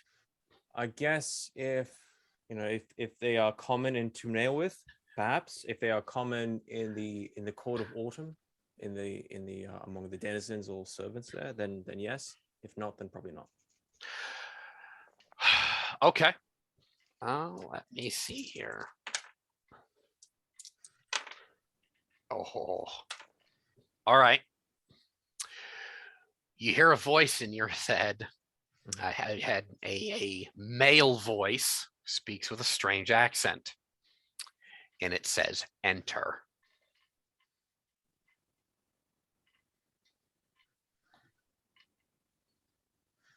The spirits of this place are beckoning me to enter. I heard a voice in my head. It's male. It said something. It has an accent. Arthur says, "Well, I didn't hear anything, but I trust you, Captain. If you need to go in, we'll protect you." "We bid thee welcome, O servant of autumn." Comes the beckoning again in Ukion's head. And who, may I ask, is it that bids welcome in this place? Enter, and you may see.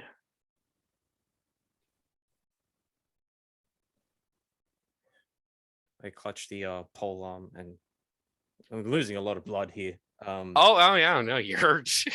Yeah, I'm not feeling good. I just turn and look at Healthy and Beryl, and I look at you both, and I say, if I should be struck down, just run, leave me. There's someone here that I can speak with. Please do not follow me in just yet. And I'll step into the threshold, into the room carefully.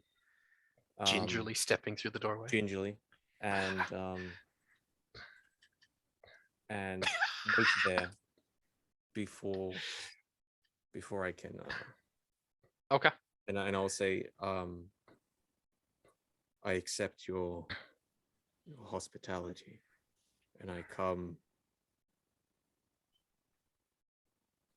bearing no, I don't say that. I say I come requesting audience. O servant of autumn, dost thou bring evil with thee into my crypt?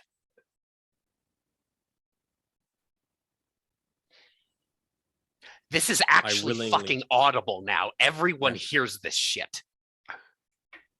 Here's the fucked up part. I willingly bear no evil or ill intent here in this place. I am a servant seeking We're trying to justice chase and it out, vengeance. though. Yes.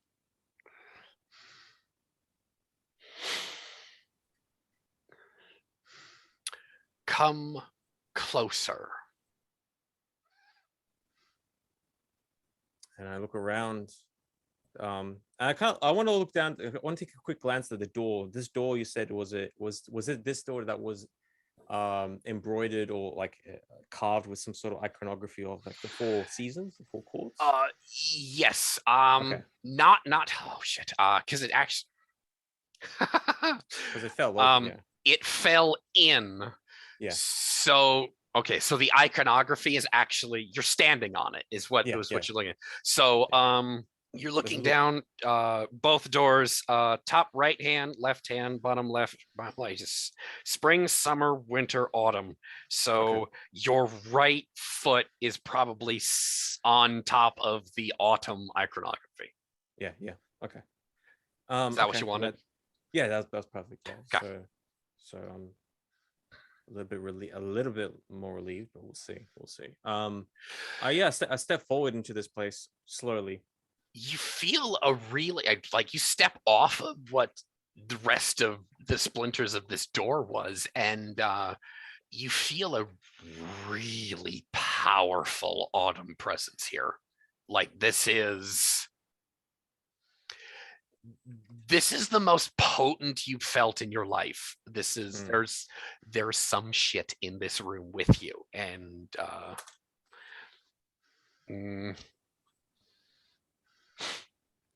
the floor is yours.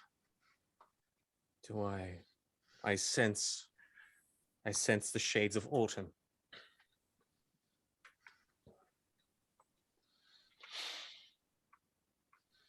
Am I in the presence of a great autumn?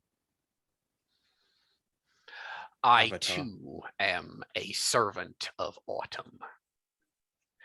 There's an apparition that kind of just shimmers into view in front of you. It's an apparition of some long dead ancient mortal wearing a mantle of owl feathers.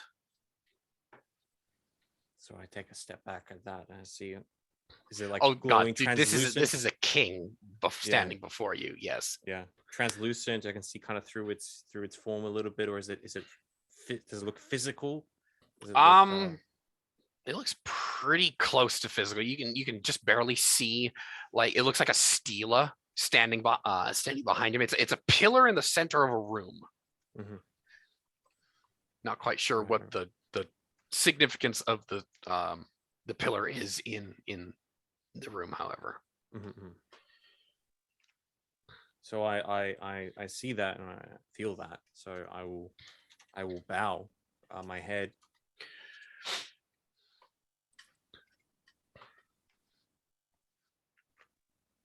And I'll keep it there for a long moment until he says something. Not looking at it, not meeting its eyes just yet. I'll stand there. You will look upon us. And when he welcomes me, I will raise my head. To whom do you serve? I serve the Autumn Court. Do you know who we are? Do you know whose crypt that you have trespassed upon?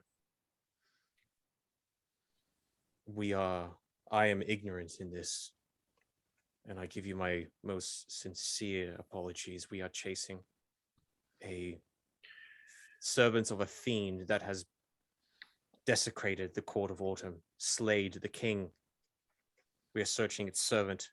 We believe it's had entered this place. So you are not aligned with the tomb robbers deeper in this crypt. We hunt them.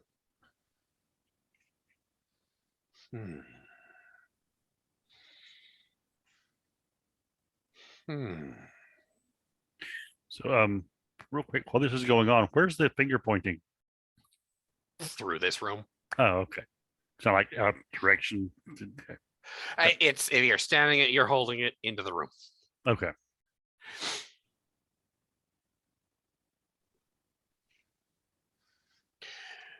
We would require a service from you, living.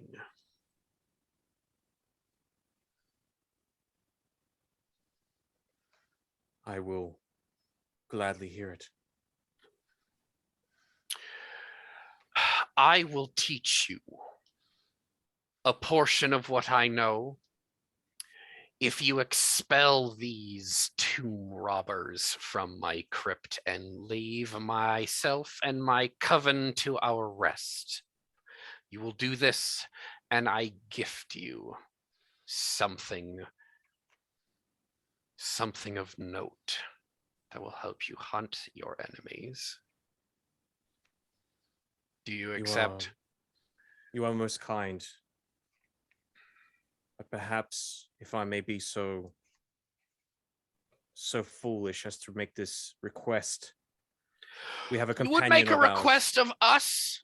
instead of such a gift. Perhaps there could be another. There is one of our number who had fallen in the crypts in the chambers below. His spirit is no doubt lounging in this place. He's died. If there could be something that could be done for him and his spirit and his rest, He will reside with us. then that His is all spirit that I is would. already amongst us, and he is safe. I thank you for that. That is his eternal rest is payment more than enough. I will do this.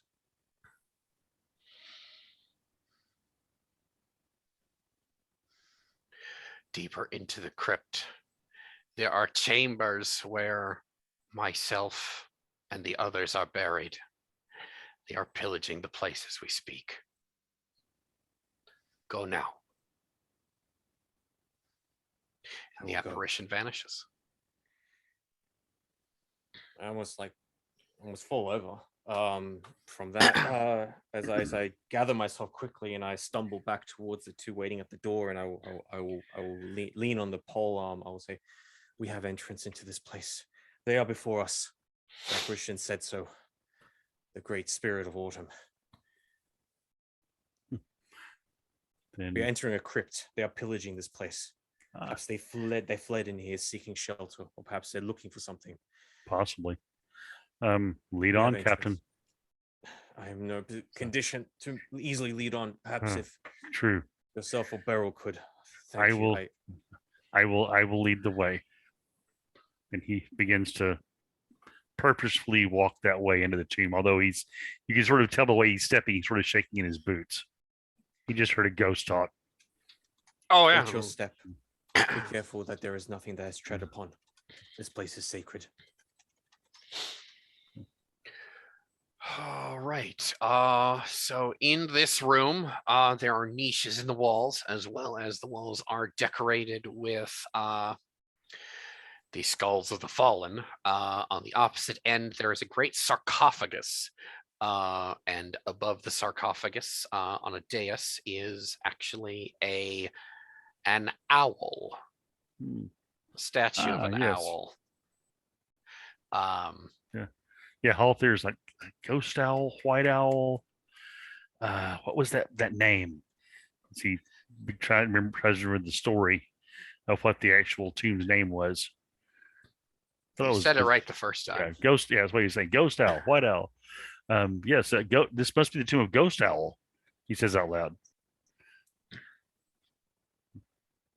I thought he said he came here.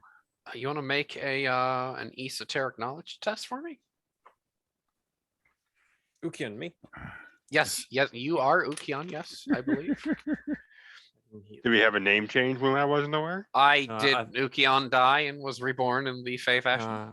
I didn't hear it properly. I Was thought you Blackbeard? said maybe it was someone else wanted to do it. Evidently, Blogbeer is with us. But Grant is not here. 15. Ghost Owl, a name that actually features prominently in studies of the Unseelie, was an ancient arch magician of a lost warden coven, and he was once crowned king of autumn in life. Oh, I was wow. not kidding when I said that there is a king standing before you. Wow. So yeah, that comes together. I'm just like, oh shit. Yeah. I almost fall You over. just made a pact with the King of Autumn. Well done. Yeah, I almost fall over. Kind of like when he says that, because I didn't know who the apparition was precisely, and I'm just like, that just clicked. And Mhm. yeah. Wow. Ukion, do you know if is this the only way down to where they're at? I don't know, but I suspect so. And might I suggest we pause here, and if they try to leave, they have to come past us. Let's gather our wits a bit. You treat your wounds if you can, and see if we can muster ourselves a little better before we charge into danger. Or is that appropriate?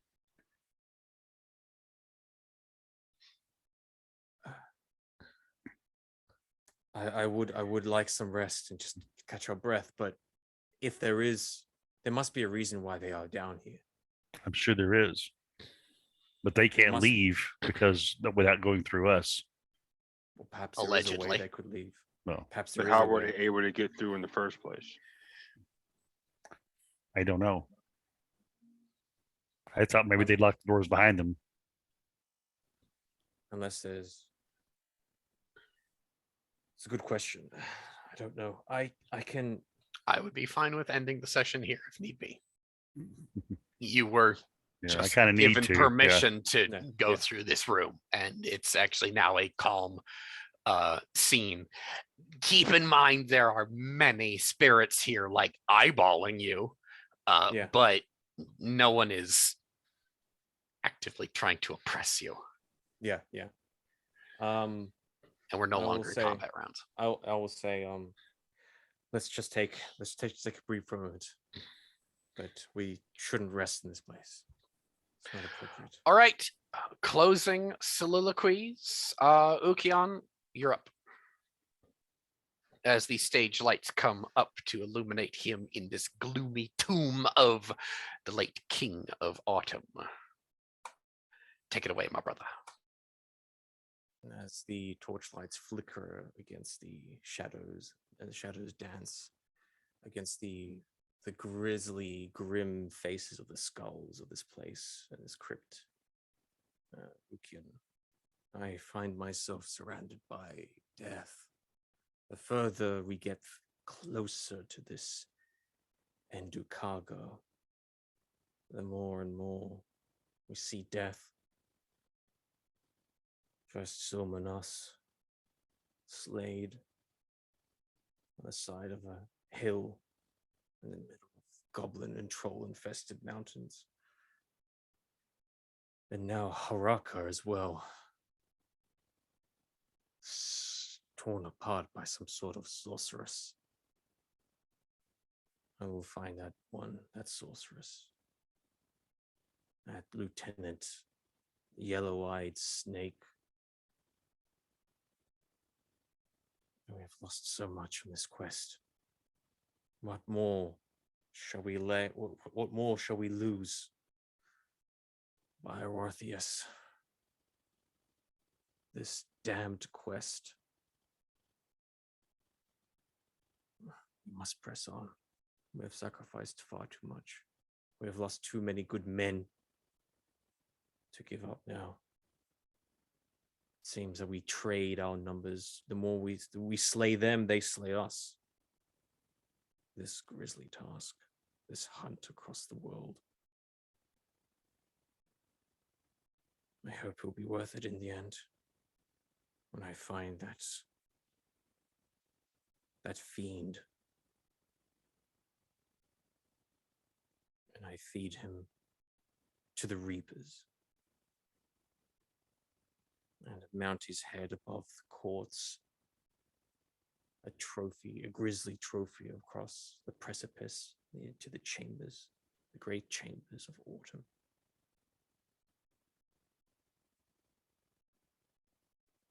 I fear for my companion Halfir, for what he is seeing in this place.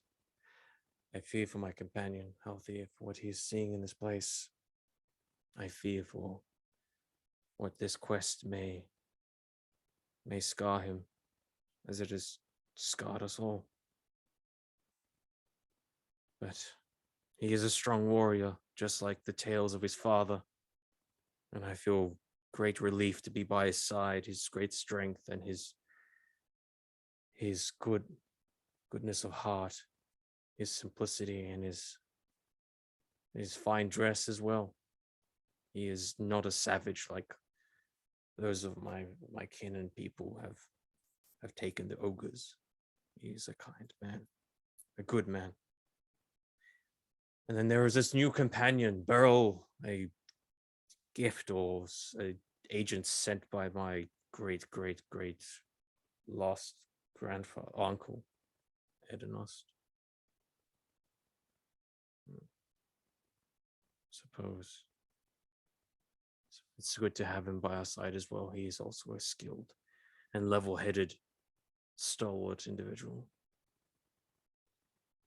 Brave.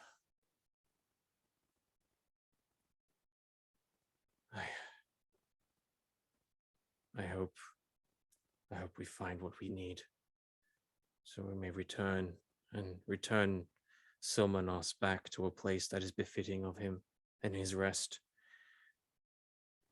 and Harakar as well. They both deserve a good rest. Skilled warriors taken before their time.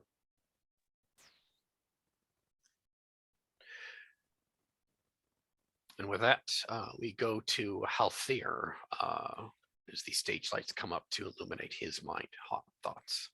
Yeah, Halthir is he finds himself in a story, a legend his father told him that a few times growing up. The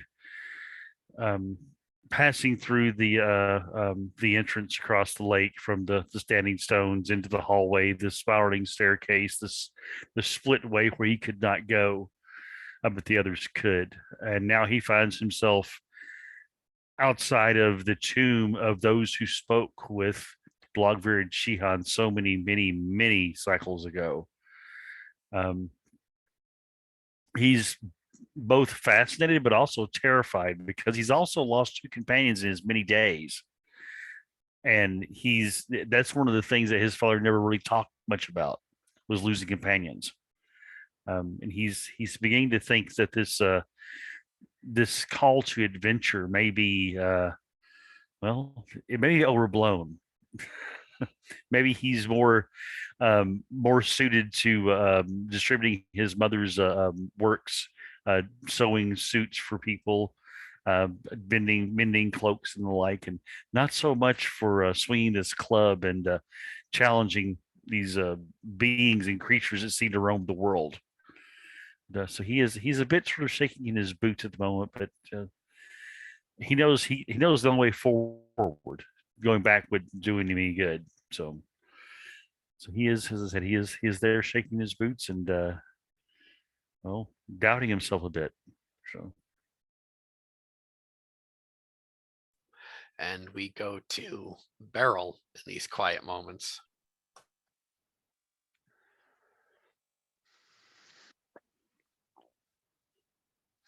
Beryl,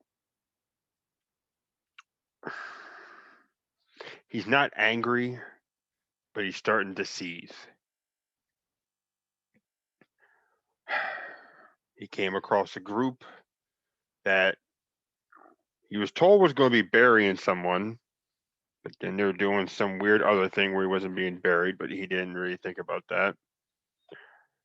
They press on, get into a fight where the enemy is using dirty tactics, and then someone else dies.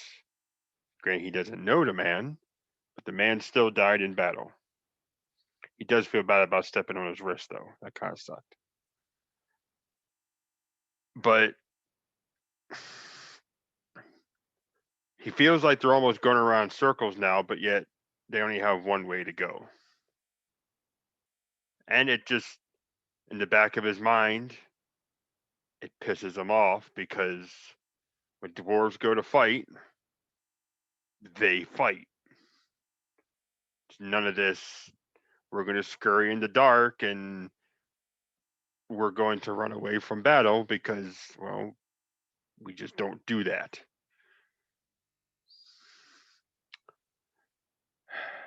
So he sees they're kind of at a dead end. And he's still confused based on what little he saw from these creatures. We had to basically have someone aligned with the main spirit in here to even get through. And this other party just ran through like it was freaking nothing. And that's another thing that actually kind of pisses him off. How come they got a free pass and we had to fight our way through? Because, yeah, they were ahead of us, but unless they can be in two places at once, they shouldn't have been that far ahead of us to be able to go all the way around to where this item we have to root them out would give us the wrong direction. So he's going to do kind of what he always does when he needs to wait and he needs to calm himself. He's going to find a spot somewhat in front of this sarcophagus, and he will go down into a meditative stance and basically keep his senses focused in the direction that that finger's going, but he will basically center himself until he is needed to spring back into action. Beautifully said. Thank you for tuning in, everybody. We will be back next week. Hopefully we can get ourselves out of this dark and trepidous crypt. Thank you for tuning in, everybody. Take it easy. Be back next week.